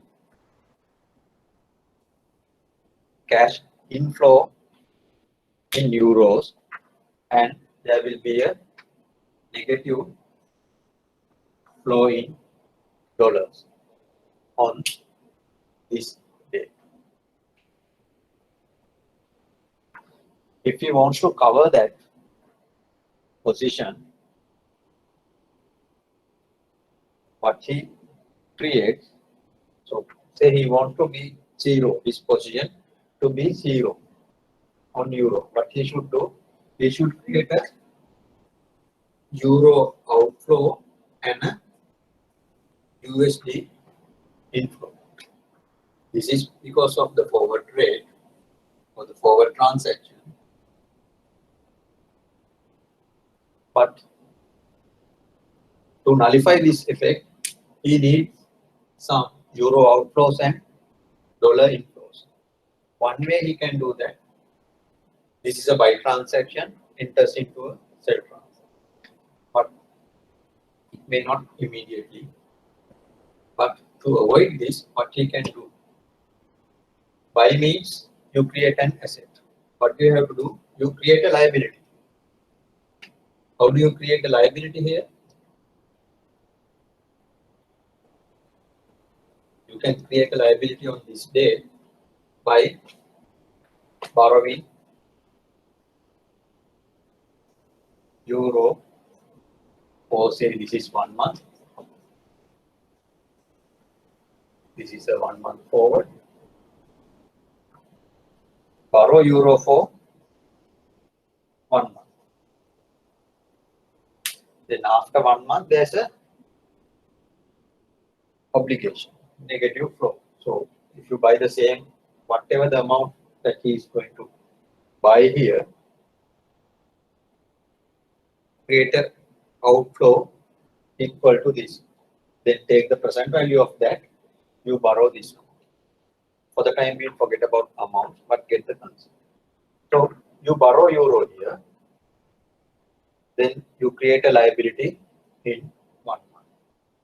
But now you borrow euro here and keep it in euros, it would be a problem. And not only that, on the settlement date, there's a dollar liability. To nullify the dollar side, what you have to do, create an asset. How do you create that asset? Invest dollar for 1 month. Say, make a deposit, 1 month deposit in dollars. Then it will be matured on this date. So therefore,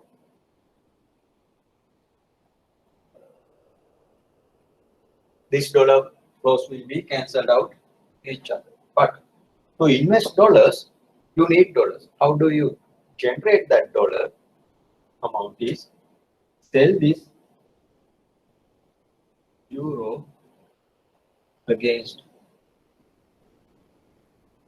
USD on spot. You do all these transactions on the trade date and will be settled on the spot date. So by this date, you borrow euro, you sell that euro amount against dollar, you get that dollar amount, invest it for a 1 month period. So after 1 month, what would happen? First thing, you will get a dollar inflow through this investment. You get the maturity proceed of this dollar investment. You can use that dollar to pay this party, because there's a party who is willing to sell euro against dollar. So this party has to pay dollar to the party who's selling euro. So you have it. Use this dollar amount to pay this obligation.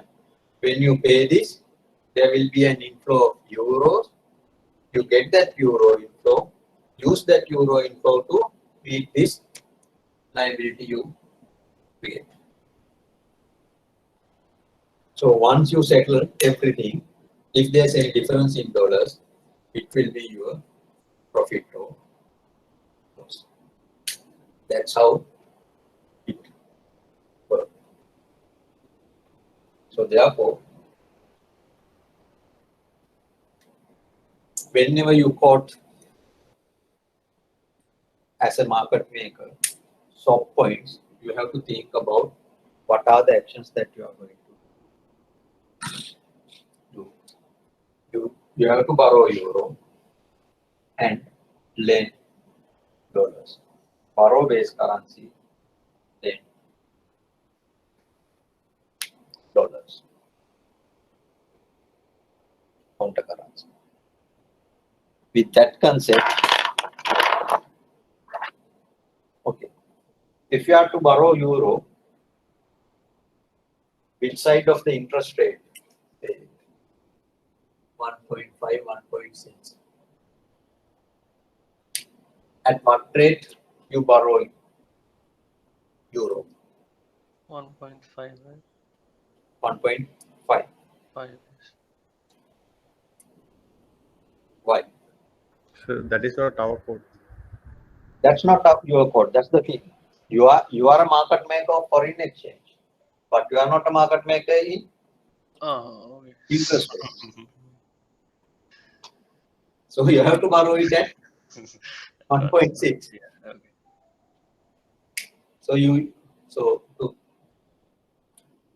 Therefore the applicable rate is 1.6. So you have to apply that concept when you decide the forward rates. Now So we can. when Yes. the market maker quotes the rates, so does he have to do all that borrowing and investing and everything? He has to consider all these things and So all those make the borrowing cost, borrowing and transaction price. cost, Yes. everything should be in this Yes. spread that he. Yes. Okay. That's what we are going to discuss.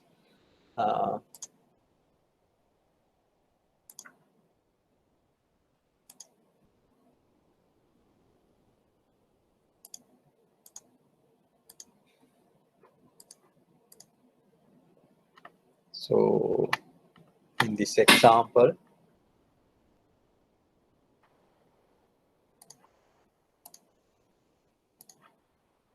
so that's why I mentioned borrow base currency, sell it today, invest sales proceeds. That means counter currency.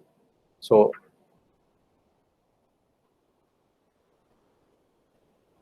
therefore, what you do in this example, to get the bid price, what do? You borrow euro. So the applicable interest rate is 1.5. You lend Australian dollar, applicable rate is 5.05. So take AUD bid and euro offer, then apply this equation. You should get 248. To calculate the offer side, take the opposite, because you lend euro and borrow OC. So lend euro at 1.45, borrow OC at 5.1. So use this, you will get 255. So again, you can see the confirmation. Your bid is lower than the offer. That because of counter currency interest rate is higher than the 248, 255. Sorry, no. So 248 is lower than 255. Positive points. It's in the correct order. Because why? Counter currency interest rate is higher than the base currency interest rate. So sub points are positive. 248, 255. Is it clear? Why do we use counter currency bid on the interest rate and base currency offer on interest rates when we calculate the bid forward points? And to calculate the offer of the forward points, we use the offer of the counter currency interest rates and the bid side of the interest rate for the base currency. Because the swap trader is a market taker on the exchange interest rates. He quotes based on that. So you can try that, use this equation, substitute these figures and see whether you will get 248 and 255. Again, remember, when you do this calculation, forward points will come in decimal form, not in points for the pitch. Be careful there. So try to do that calculation.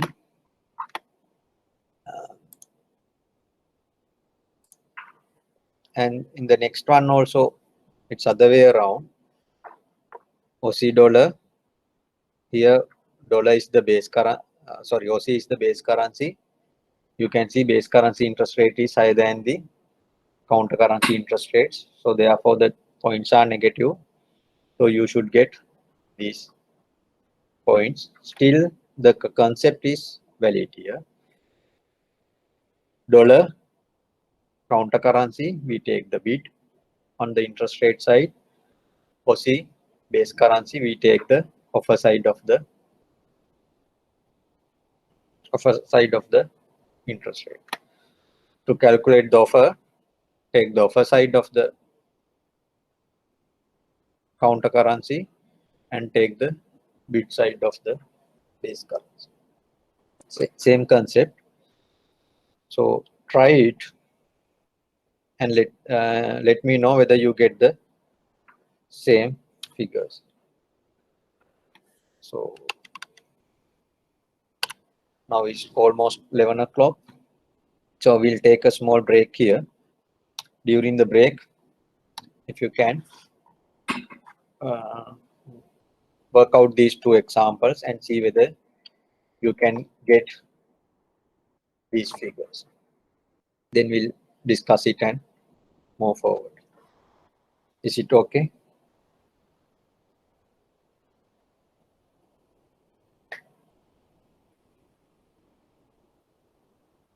Shall we take a break? Yes, sure. Okay. We'll take a 15-minute break. Okay.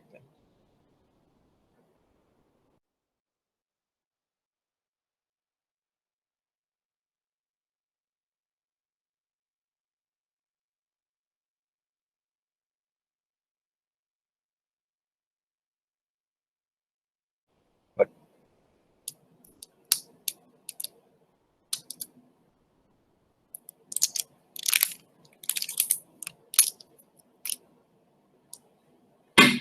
any questions? No. Then have you worked out the examples, two examples?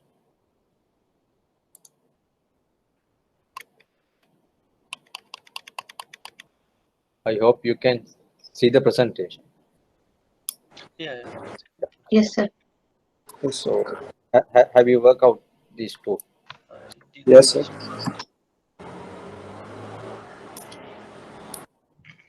So you got the same answers, correct? Yeah, correct, sir. So any question? The concept is clear. why do we take in this example, or why do we take when we calculate the bid of swap points, why do we take counter currency bid and the offer of the base currency for interest rates? And when we price in the offer, why do we take the offer of the counter currency and bid of the base currency on interest rates? Is it clear?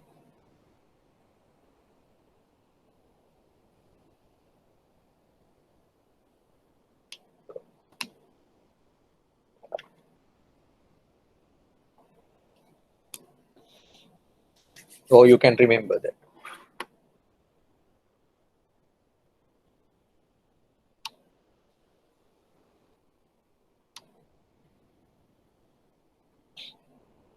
So shall I move forward?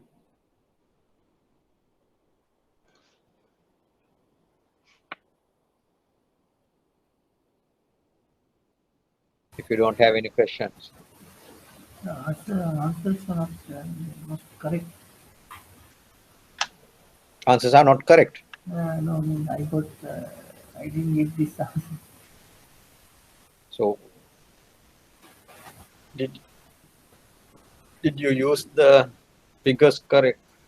So here is S is 1.4095, then 1 plus, what's the rate should be here? Oh, C is the counter currency bid 5.05. So 5.05 divided by 100 multiplied by 6 months, 180 over 360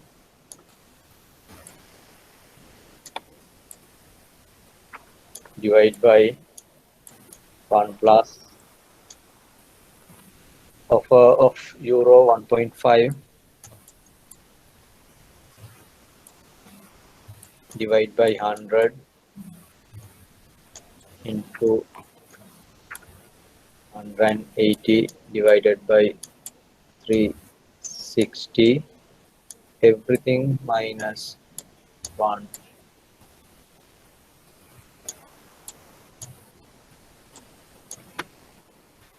If you have done this, you should get this answer. If not, something wrong the way that you key it into the calculator. Why that 1.5 comes? 1.5 is the interest rate on euro, applicable interest rate on euro offer, euro offer. Because you borrow euro and sell it and lend OC. So borrow euro, you borrow euro at 1.5, you lend OC at 5.05.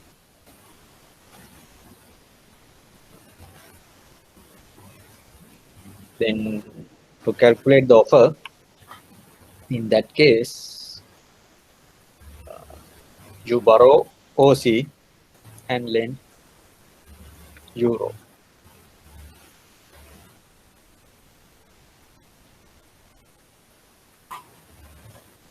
Okay. Okay. Anything else?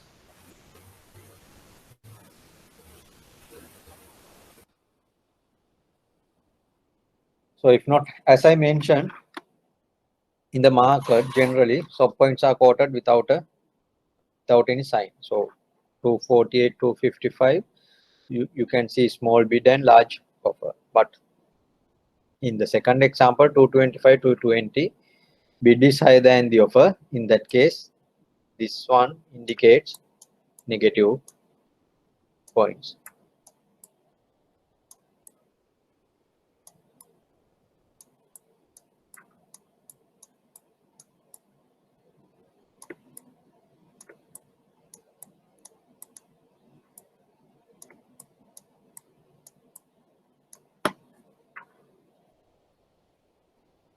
Now I think it's clear. So, but you have to be careful when you see stop points or forward points. Both are same.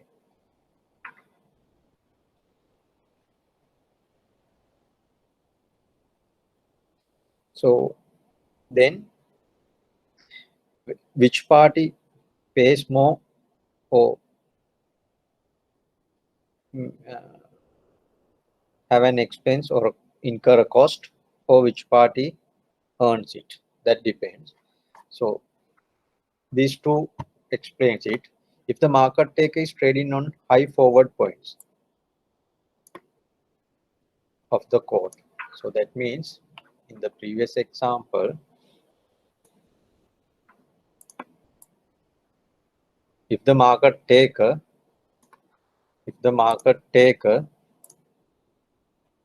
trade on 255 or 225, these two are the high points, no, large numbers. So in any case, whether it, as I highlighted here, it can be offer or it can be a bid, but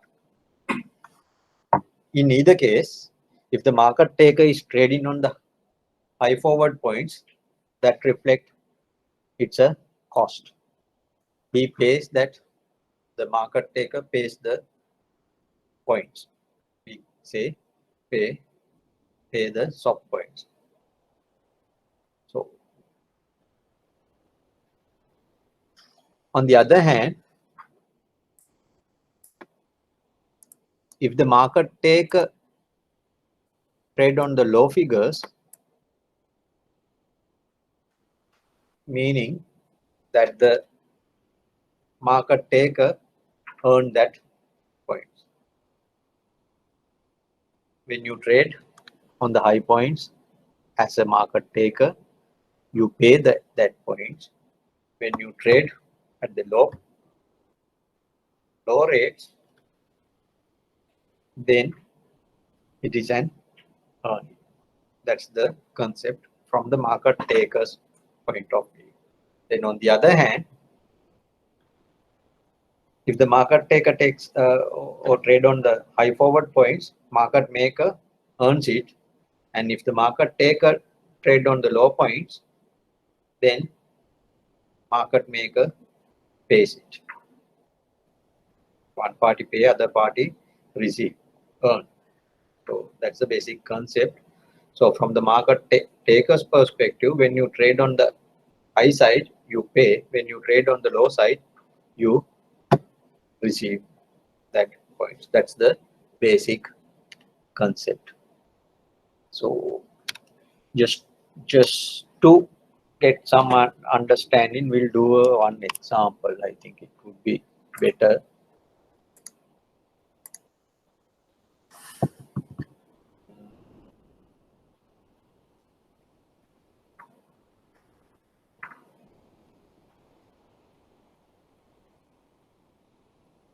Yes.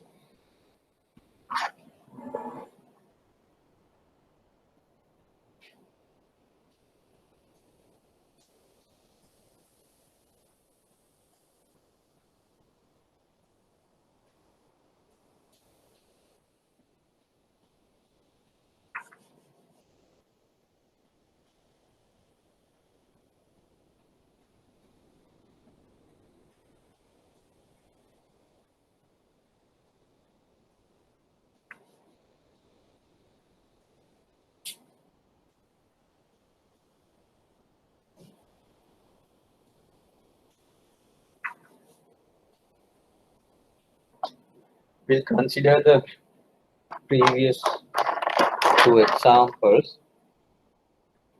Euro AUD. What was the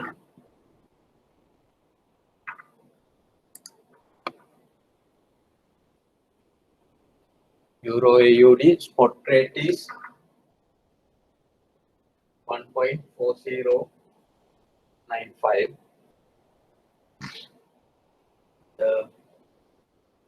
Finally, 6 month forward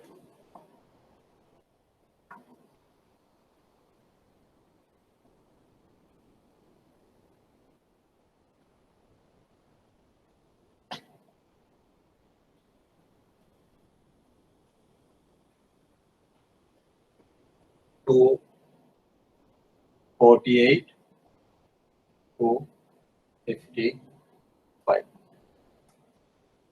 That's what matters ultimately, not the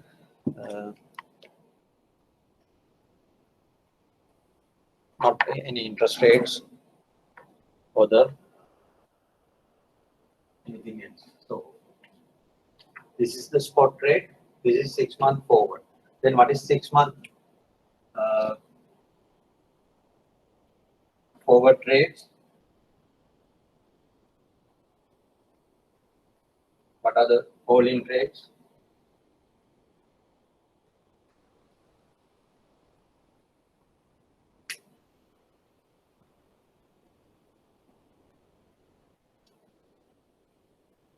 What is the bid?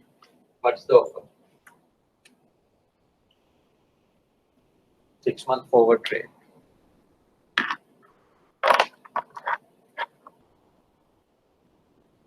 What rate is given? Forward points are given.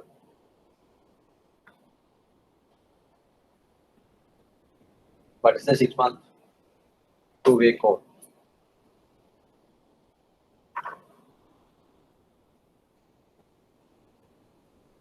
One point four.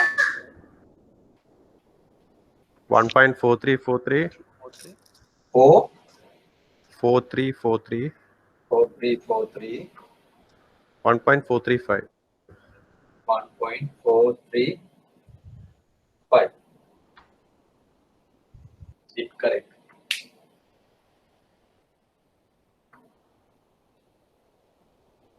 Okay, how do you get this?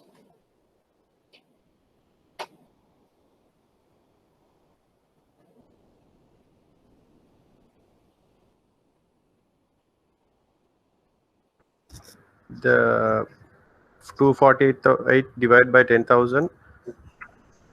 Sorry, sir, we don't have the. You get 0.0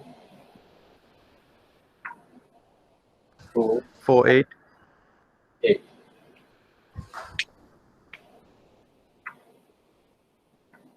And 0.0255. Correct? Once you convert these forward points to decimals, you get these two numbers. Then what you have to do? Just add this to the spot rate because both points are positive. Bid is lower than the offer, so the points are positive. You just add it to the spot rate. 5839.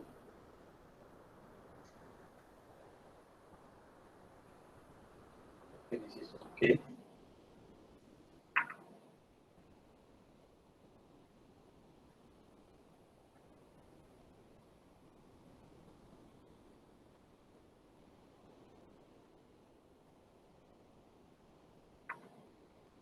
Is this correct?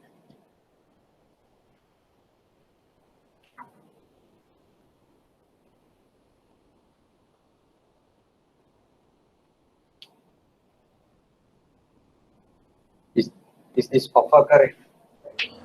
So it should be 1.4350. 4350. So I didn't write that 0. So then it's correct. 4350. Okay. So these are the forward points. Sorry. Forward rates. This is the bid. This is the offer. Now consider 6 months. See, this is 6 month.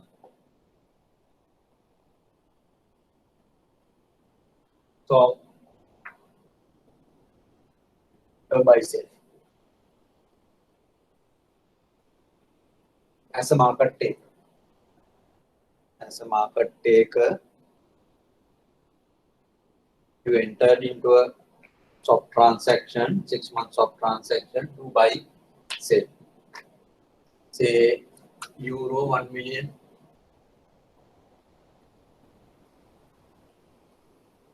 On spot date, what do you do?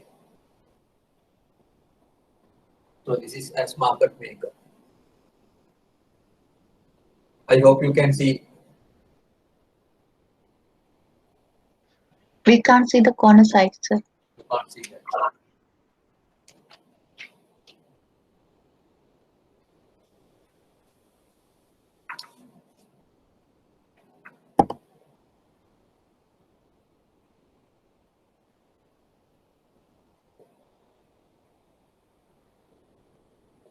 After this, you can see. Can you see this line? If you open the participants or messages panel, you'll get the whole screen. Just click on that one, so you'll get the whole screen. For the guys who are participating, not you, sir. For the participant, no? Yes. Okay. Okay, 6 months of buy sell as a market maker, euro 1 million. On the spot date, what do you do? What are the applicable rates? Just the spot rate. So you buy euro 1 million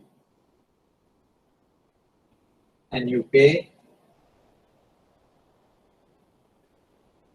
AUD how much?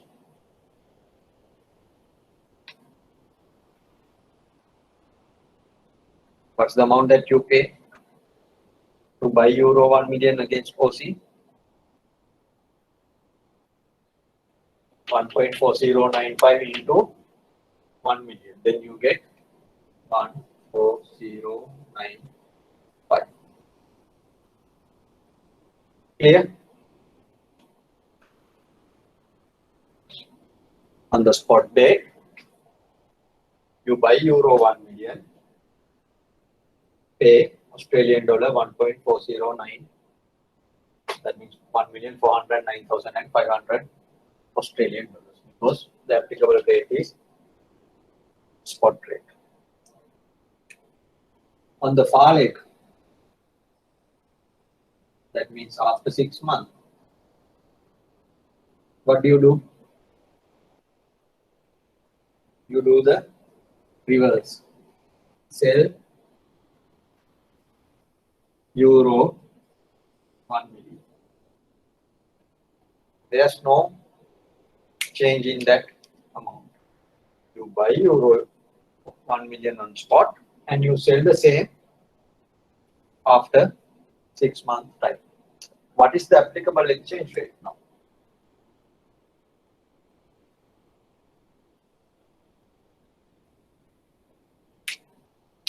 What's the rate that you agree?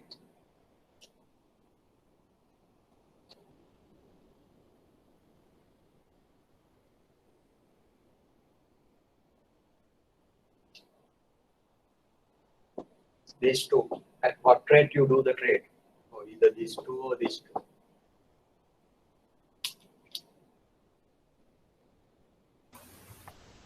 So 1.4350. 1.4350. Why?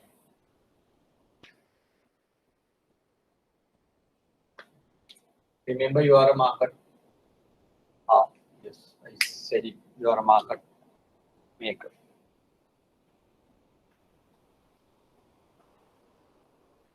Yes, you sell euro at 1.4350. Then you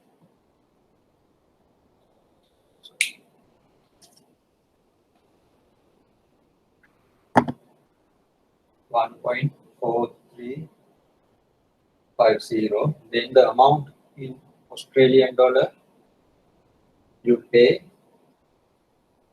sell euro 1 million, you pay euro 1 million and receive Australian dollar 1,435,000. Correct?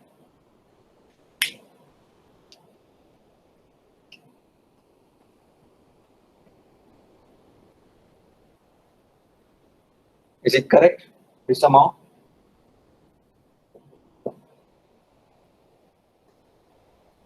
This is the applicable rate. Once you multiply 1 million by that rate, you get this. As the market maker, initially you pay only this much, 1,409,500. After 6 months, you receive for the same euro 1 million, you receive 1,435,000. What is the difference here? Should be 24,000. Sorry, 225,500.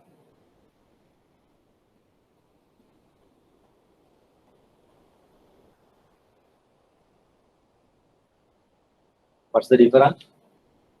What's the amount you pay and what's the amount you receive? What's the difference?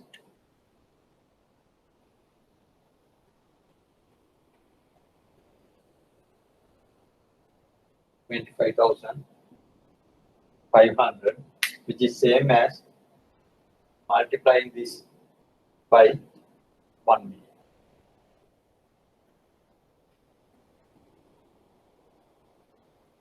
What does it mean?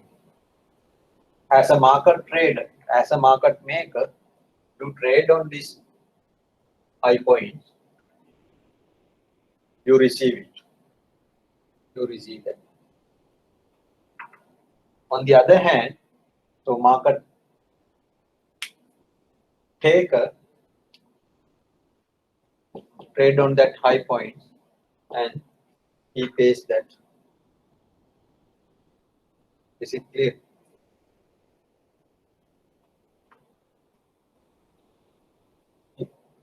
In this, market maker to buy euro 1 million pays only 1,409,500.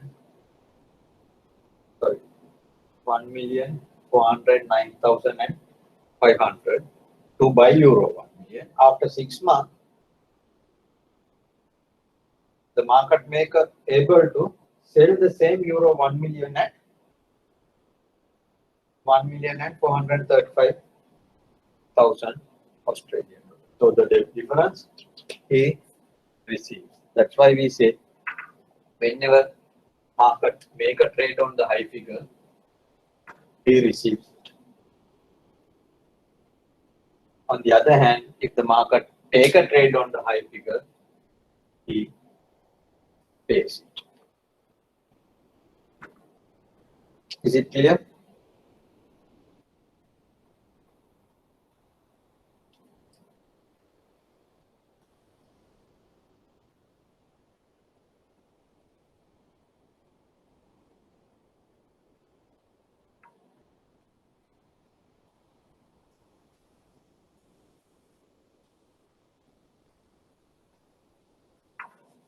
Now we'll see the other side of the story.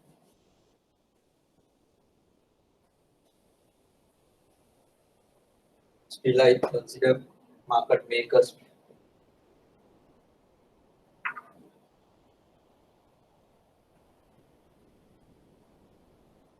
six-month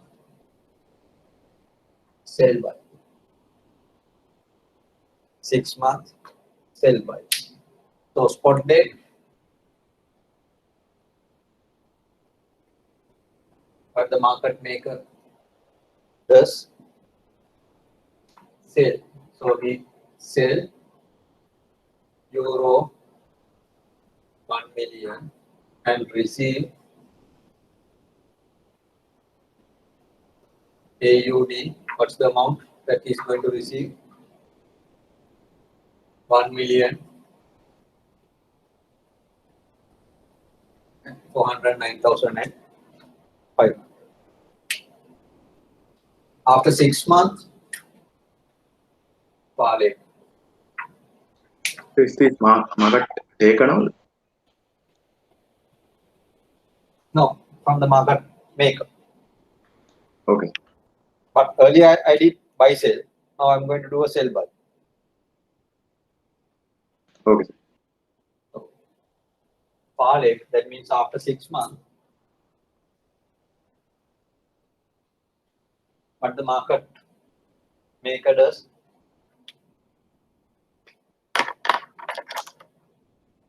what's the action? the market maker, he will sell buy. Is the swap transaction is a sell buy transaction. So the sell part is done at the spot date. Then on the far leg, or in this example after 6 months, he will buy. So buy, what he is going to buy? Buy euro. Same base currency and the same amount. Euro 1 million. To buy euro 1 million, he pays Australian dollar. At what rate? What's the rate applicable?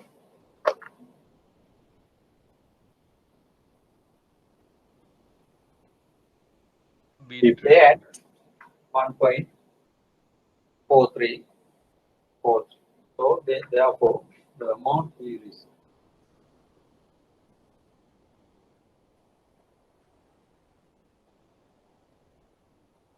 This is the amount he is going to take.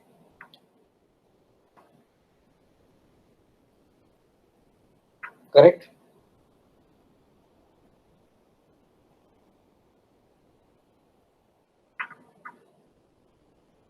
So now, what is the difference in this case? It is 24,800 negative. Market maker pays this point multiplied by the notional amount or the principal amount you get. So who receives this? Who is going to receive this? Market taker. So that's why whenever market taker trade at the low price, he receives it. But when the trade is done at the low price, market maker pays it.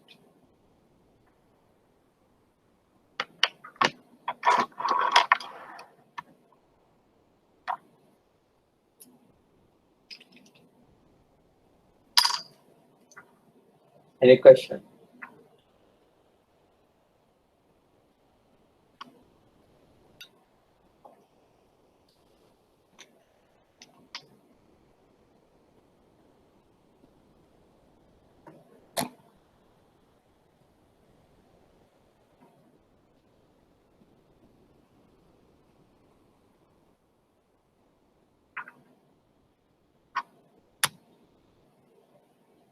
Can you do this? The other example on the Aussie dollar.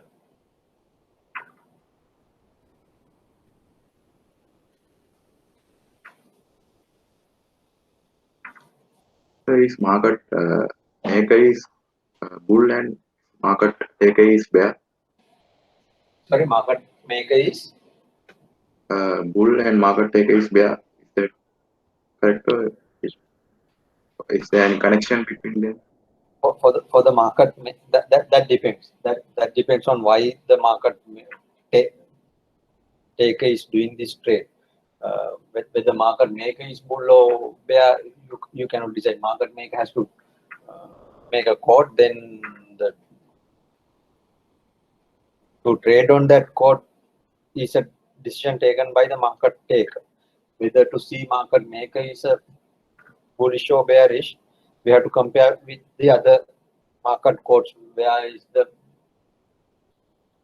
the quotes of this market maker, whether it's high side or the low side. That depends on when we compare it with the market, only we can say what's the view of the market maker. But on the market taker's side, if the market, assuming he's doing a speculative trade here, what does it mean?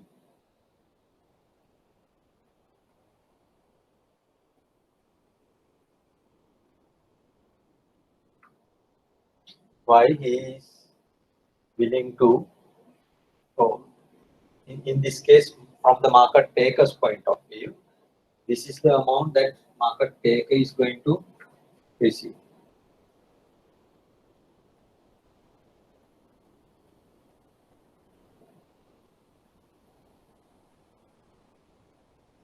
Market taker is receiving 24,800.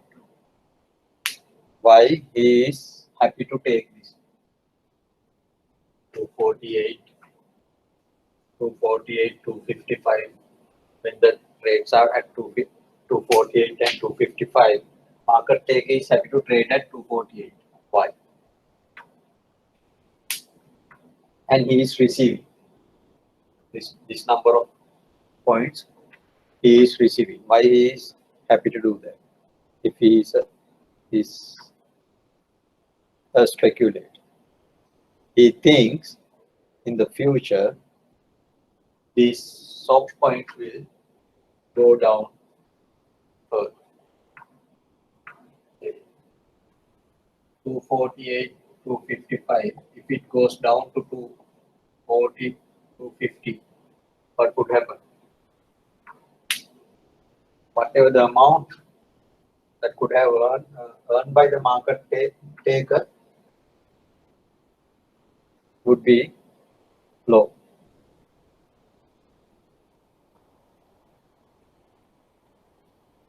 If you do at 240, you get only 24,000.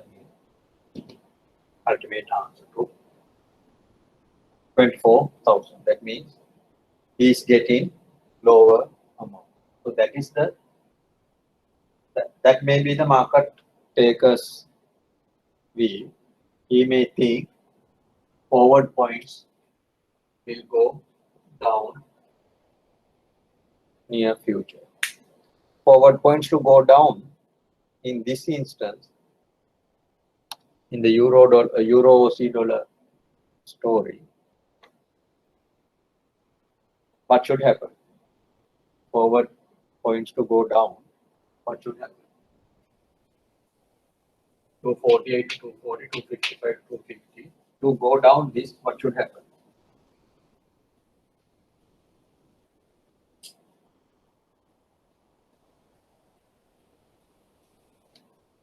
Under which scenarios this could occur? The pair is Euro AUD.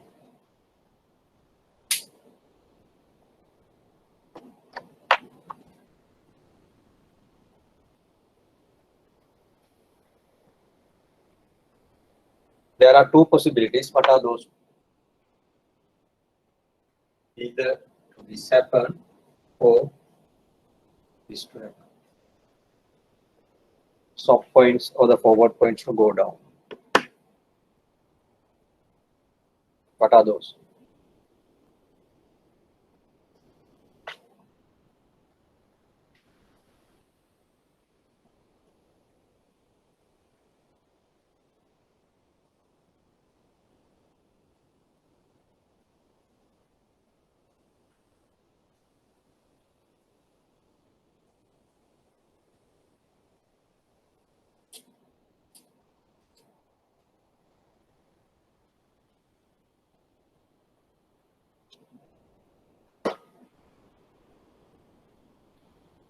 You have understood how to calculate these forward points or the forward exchange rate.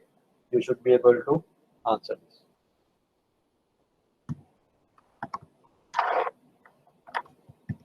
Forward points to go down, what should happen to the forward rate?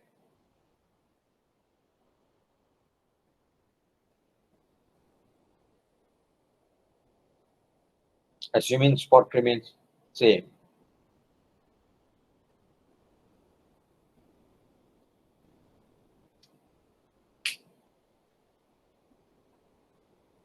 What should happen? Forward rate also goes down. No, assuming spot rate remains same. Forward points to go down, so forward rate should come down. So forward rate to go down or come down, what should happen in the market? Counter currency interest get lower. Counter currency interest rate, either interest rate on counter currency, like as RC, it should get lower. Or on the other side, Increase in the base currency. increase in the base currency interest rates. Why? Forward points equals 14 to 1 plus RC into base divided by basis. Everything divided by 1 plus RB base divided by basis minus 1. So if this goes down,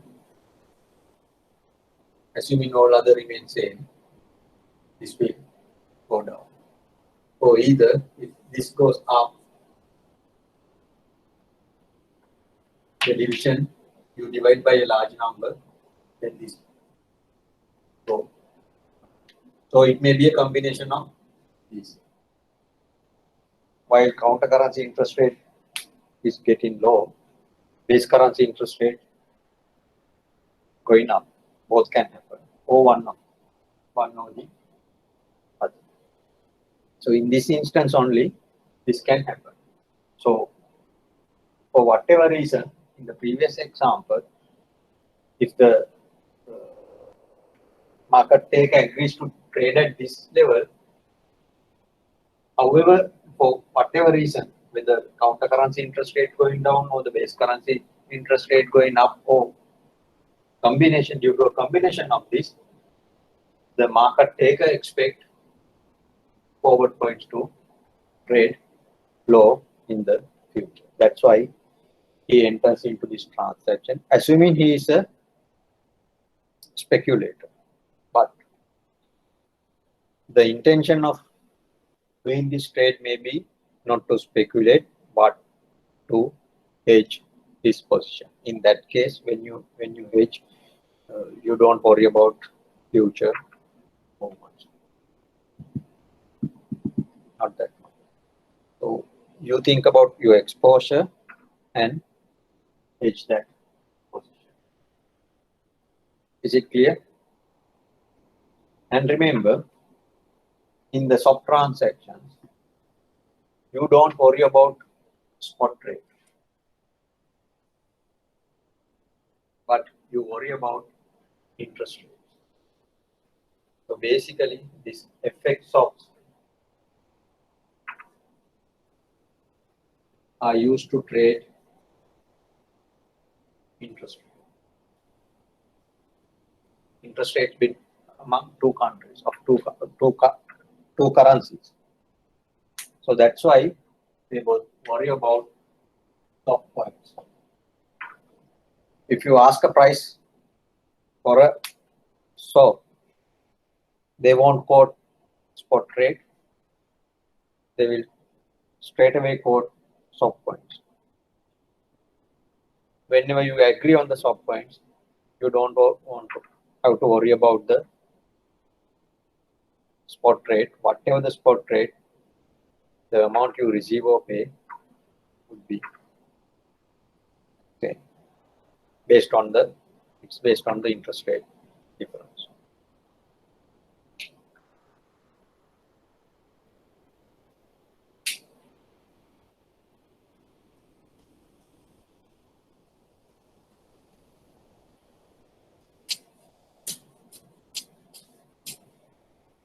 Any other questions?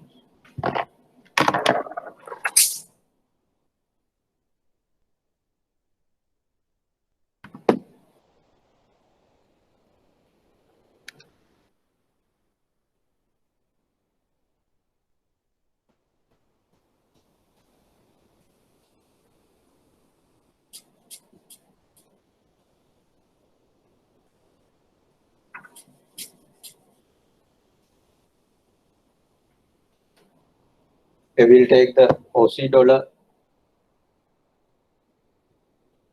AUD USD example, spot is 9952.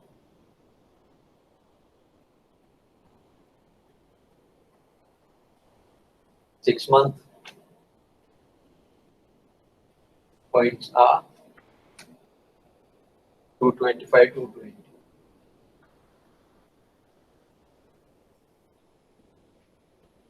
Assume you are a market maker.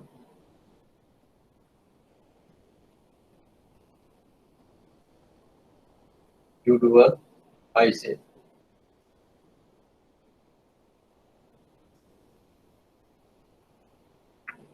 On Australian dollar, 1 million. What are the cash flows? On the spot date, what do you do? Buy Australian dollar, 1 million. Pay USD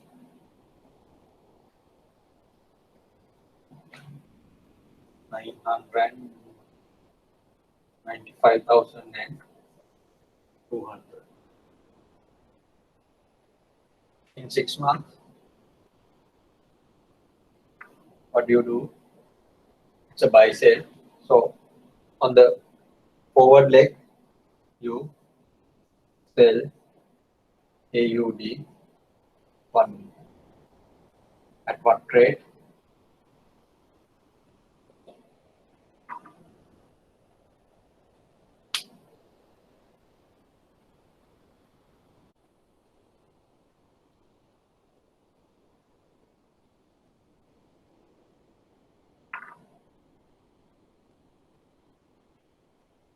What are the applicable points for this? Is it 225 or 220?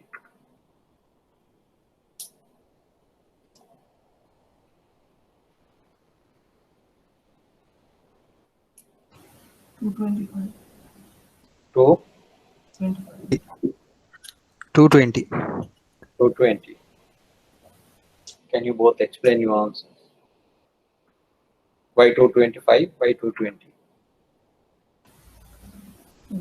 It's a market maker. So You are a market maker. Negative point. Negative points. Okay.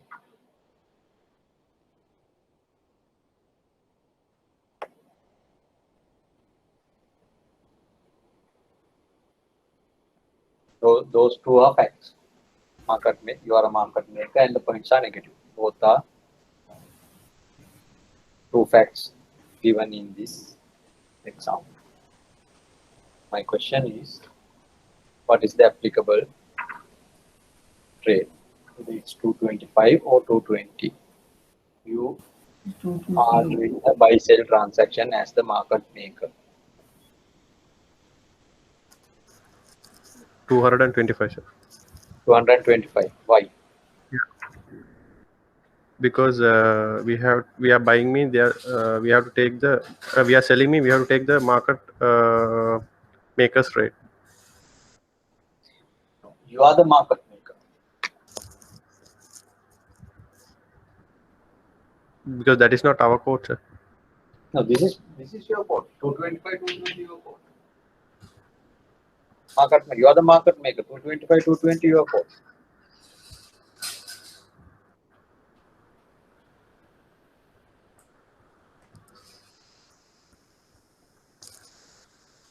To calculate this 225 and 220, when you apply the interest rates, then you act as a market taker.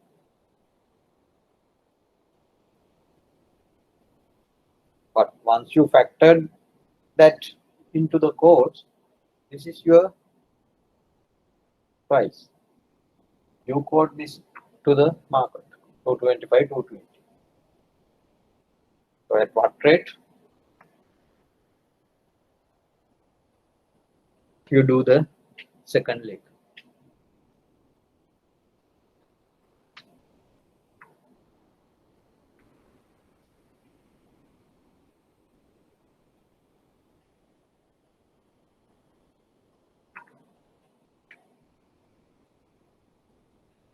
Okay, what does it mean, this 225 and 220 for the market? Basis points. Basis points. Okay. Now, what is the intention So of the we market?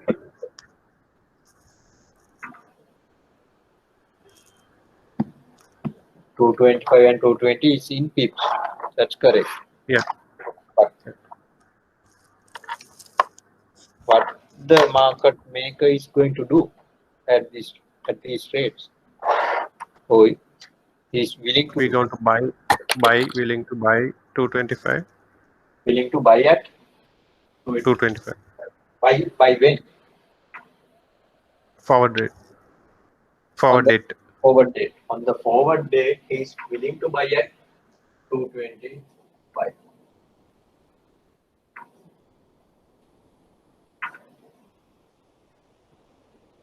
On the forward date. 220. At this rate, market maker is willing to Sell. sell on the forward date. Sell low by what? Base currency. So by adding these points to the spot, he is willing to do this. So the applicable rate here is, in the forward he is going to sell. He is willing to sell at 220. So the applicable points are 220. But as you mentioned, bid is higher than the offer. So these points are negative. Once you convert this 220 into a decimal, you have to subtract it from 9952. So the applicable rate you can get it by 0.9952 divide subtract 220.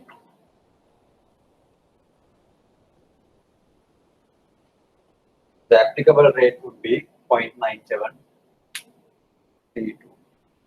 So then what is the amount in dollars on this day?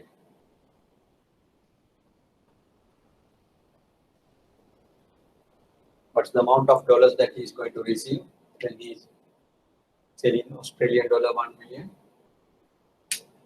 He sells Australian dollar 1 million at 9732, so he will receive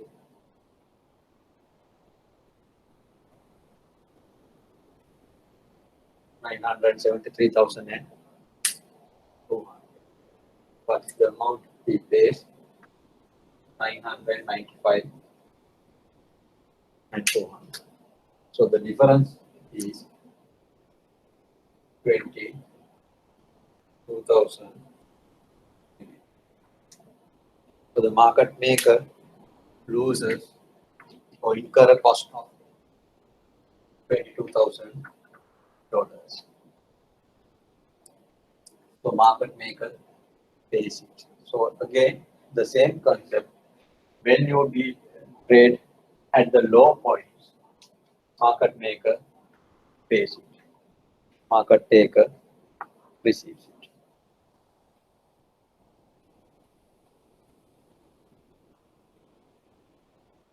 Clear? You can see, instead of buy sell, if you do a sell buy, then you do at 225 at the higher rate, market maker will receive $22,500. This is a plus. This is a negative.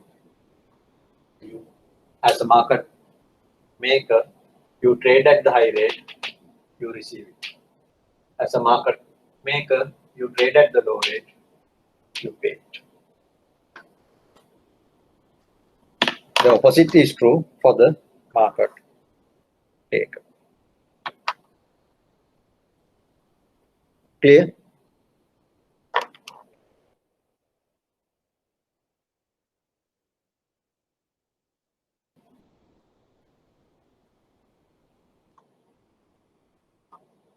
Any question?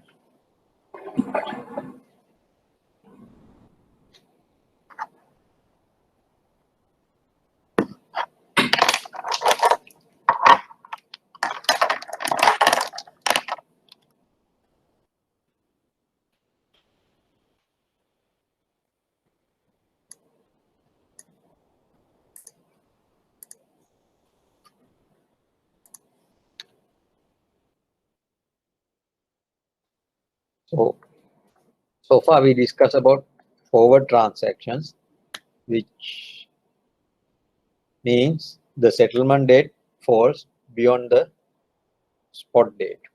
But when it comes to and even the swaps, spot and spot leg and a forward leg, but there can be swaps, we call them short dates on this basis. Overnight. What does it mean overnight? One leg is today, near leg is today, far leg is tomorrow, just for a 1 day. That is called overnight. Then Tom next, what does it mean? Tom next, first leg is tomorrow, the second leg is the day after tomorrow. That means spot. Then the third one is spot next. Near leg is spot, far leg is day after the spot date. That's why it's called spot next. Spot date and the next date. Tom next means tomorrow and the next date. Tomorrow and the next, that next becomes the spot date.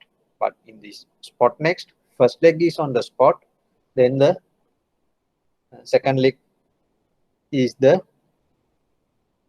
following day. Then the fourth version is the spot week. First leg is on the spot, then the far leg is after a week. So these are very common short dates available in the markets.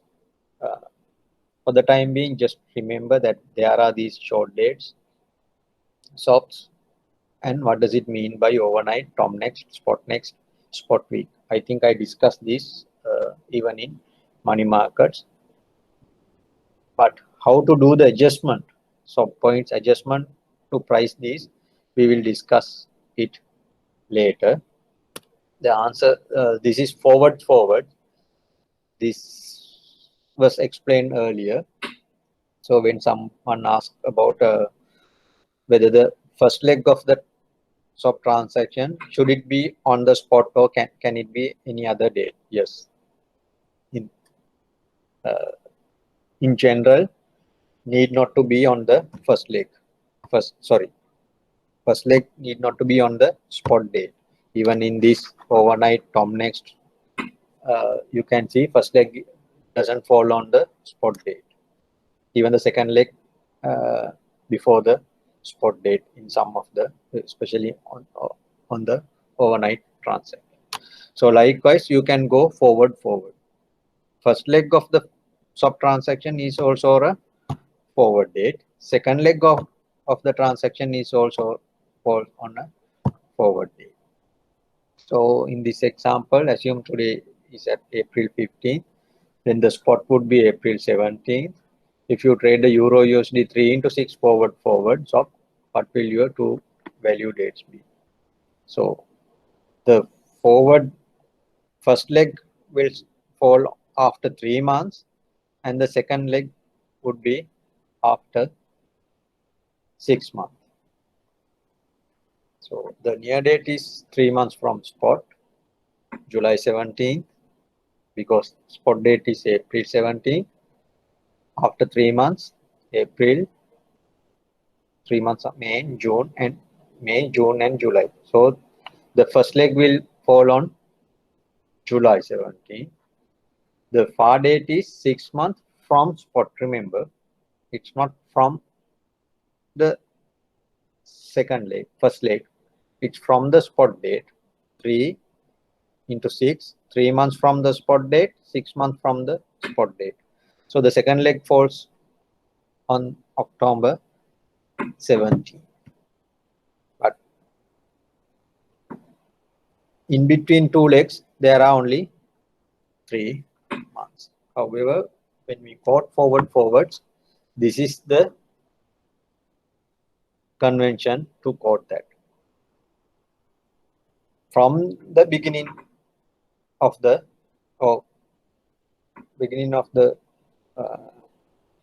trade, that means from the spot date, all time references are relative to spot date.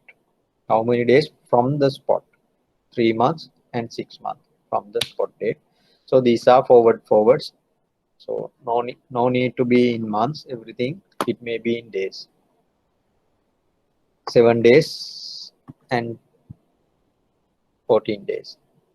Likewise. So this is about trading swaps. This answers the question that he asked. So this 248, 255 is the same example that we discussed earlier. What does it mean? 248, market maker is willing to sell and buy euro paying 248. Sell and buy euro paying 248. What does it mean? Since 248 is the low figure, market maker is paying it definitely. But this 248 is applicable for the, remember that 248 is applicable for the second leg, not for the first leg. So on the bid side, market maker buys. So market maker will buy euro by paying 248 points on the future date. So that's how you interpret. On the other hand, market maker is willing to do a buy sell transaction. That means in future, or on the forward date, market maker will sell euro by receiving 255 basis points. So why? Say assume market maker decides to deal at 255. Why? Now he is agreeing to pay 255. Why? It may be he is thinking this is cheap, or it may go up in the future. That's his intention. Or maybe to hedge. But if it's a speculative trade, his thinking is paying 255 is cheap.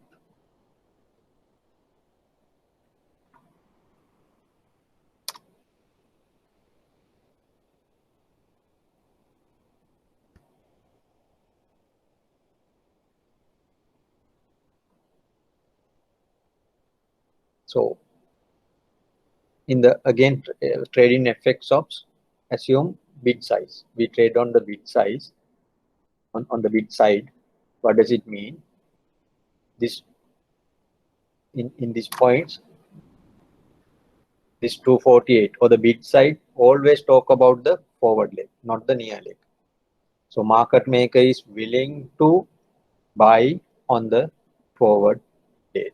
So therefore, the transaction the market maker enters into is sell buy transaction on the base currency.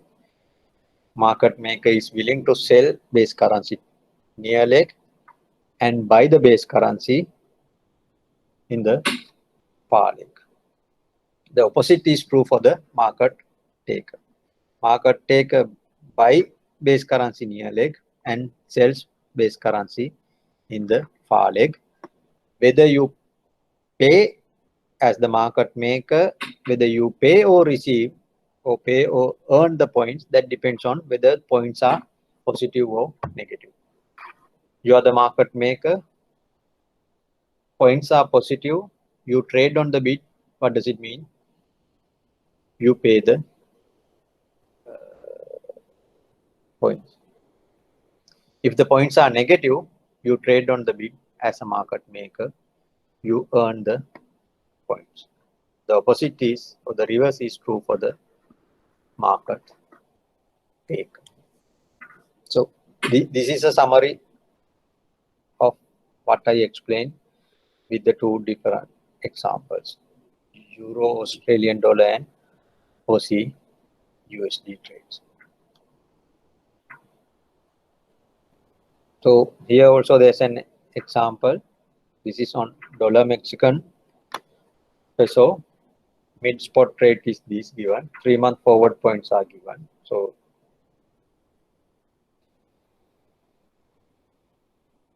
you can add them to get the all-in rate. If the market take a trade on the bid, that means he trade on this 13.0243. What does it mean? He agrees to buy dollar on the spot and sell dollar at the forward and earn the points 0.97.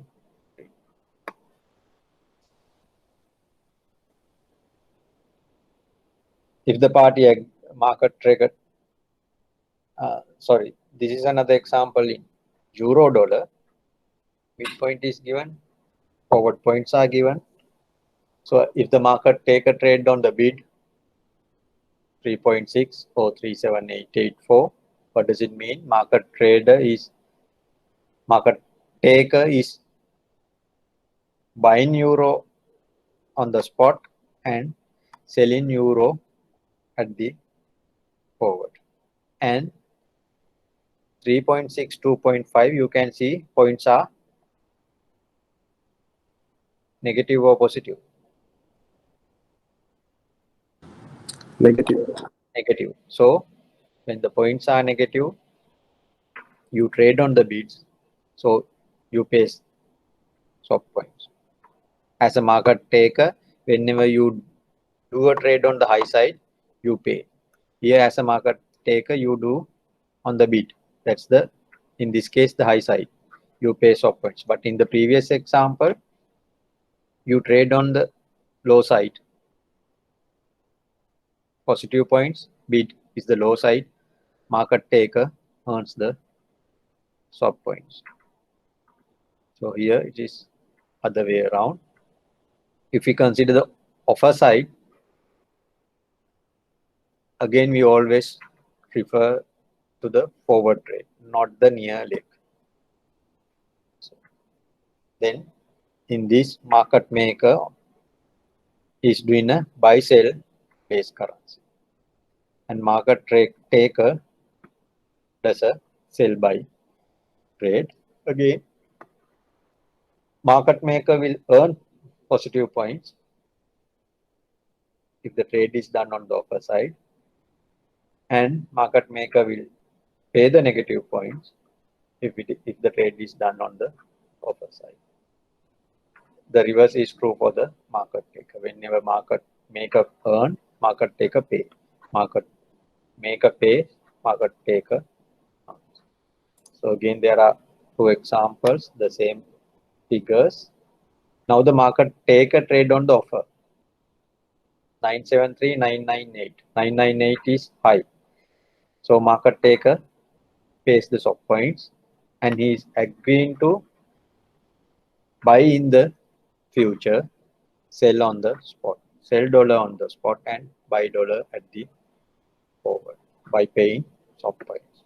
The next example, again euro dollar, negative points example. Market taker trade on the offer, low side, so he earns the swap points. Still, whenever the market taker trades on the offer of a swap, what does it mean?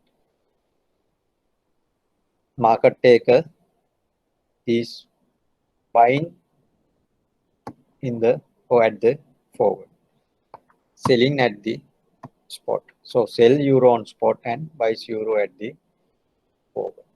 That's the basic of trading swaps. So how to calculate the profit and loss? We did few examples. Even here, the same thing is explained with different numbers.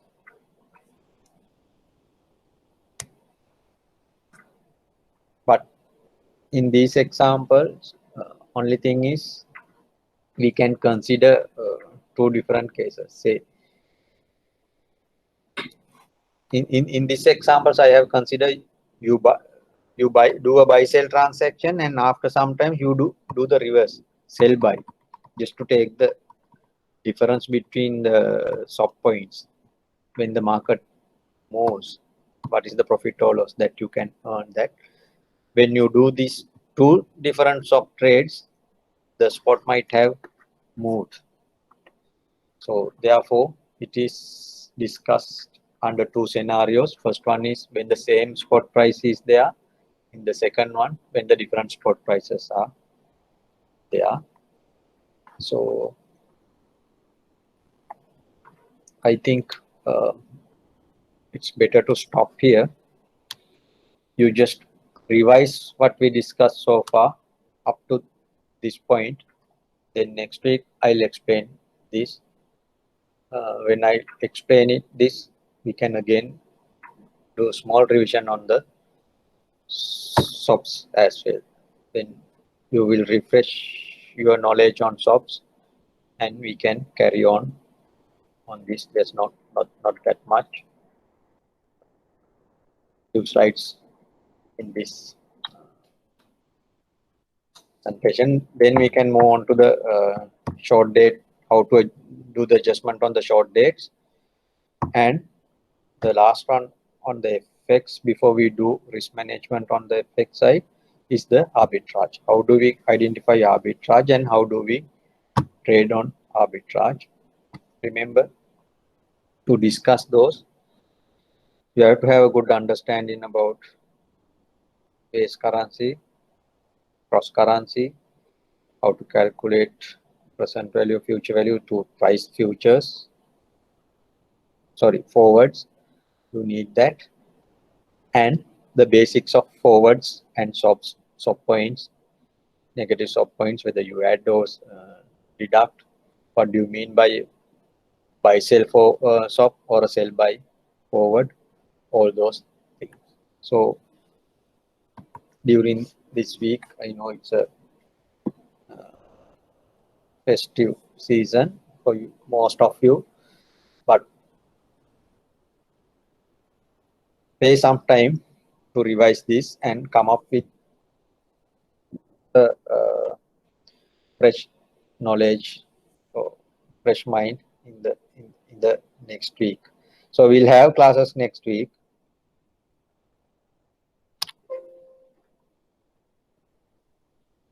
Sir, I have one doubt. Yes. Page number 28.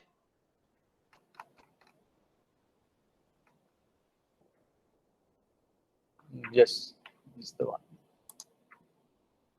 Can you see the presentation? No, sir.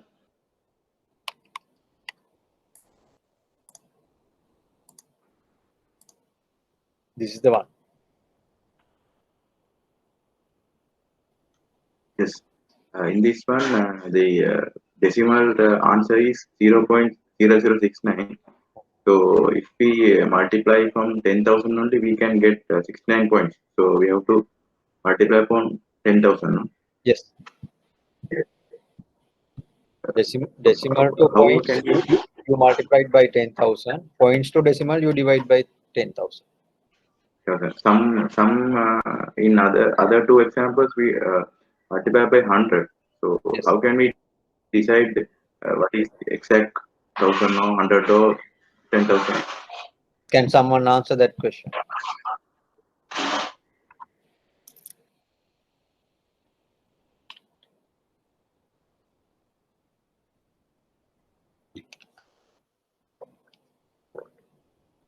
When do you multiply by 10,000 and when do you multiply by 100 to get points from decimal place, decimal numbers? In some instances, do we want to multiply by 100 also, sir? So 1,000 also? In No, some no, instances, no, is no. there any Generally 100 or 10,000? No? Yes. When do you do that? Can someone answer?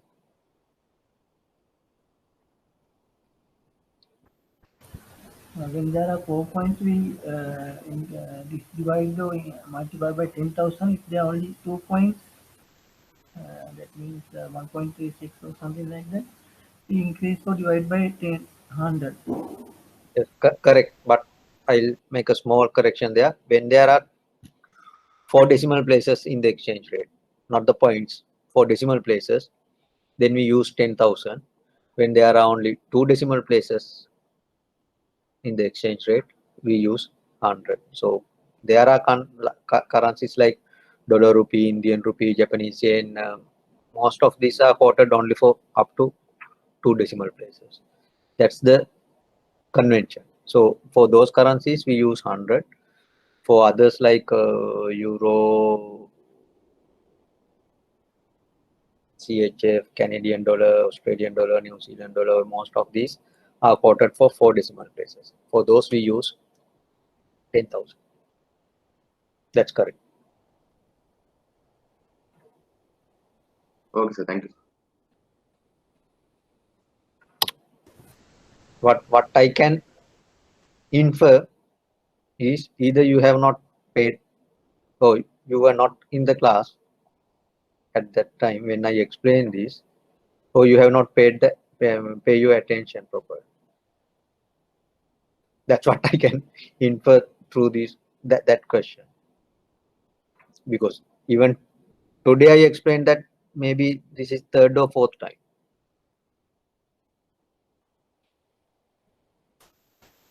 Okay, Sir, anything else? sir, do we have to reply? Where do we have to reply for like online classes or physical class? So for that question, what you have to just click on that. It's like a multiple choice question. I have posted it. Just click on that. So where can you find it? It's on the classroom. What do you say? If you log into your classroom, you should be able to see it. Only 25 has responded. Have responded out of 95.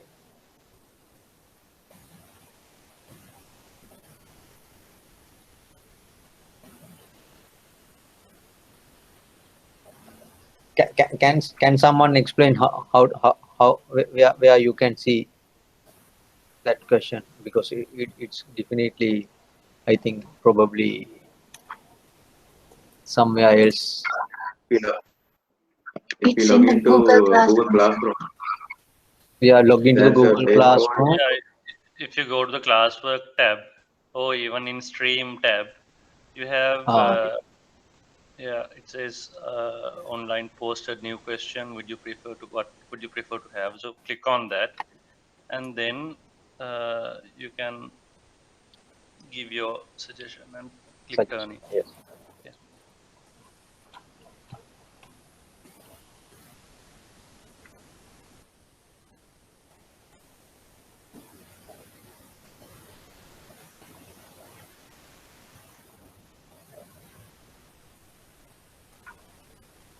So please remember, I'm not expecting any comments on this. Just your preference. So whether it's online or physical. Okay. So answer the question.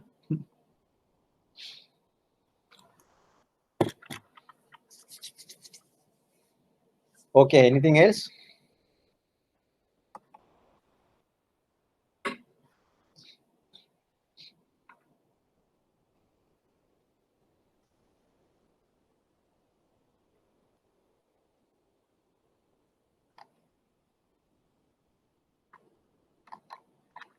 If you don't have any questions, we can stop here. But I'm repeating.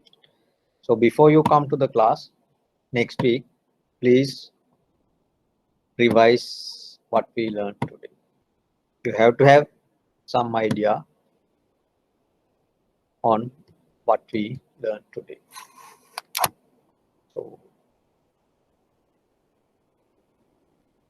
So please be ready.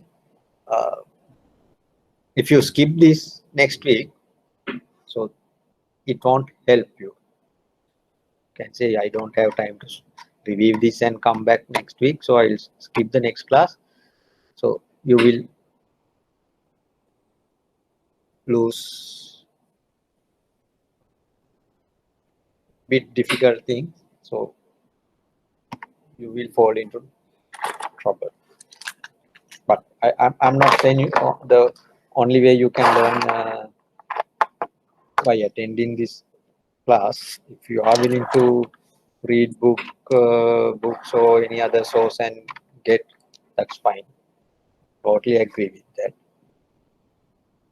But you will get something, so it will be helpful for you to attend the class. You will get to know something. Okay, anything else? If not, we can stop here.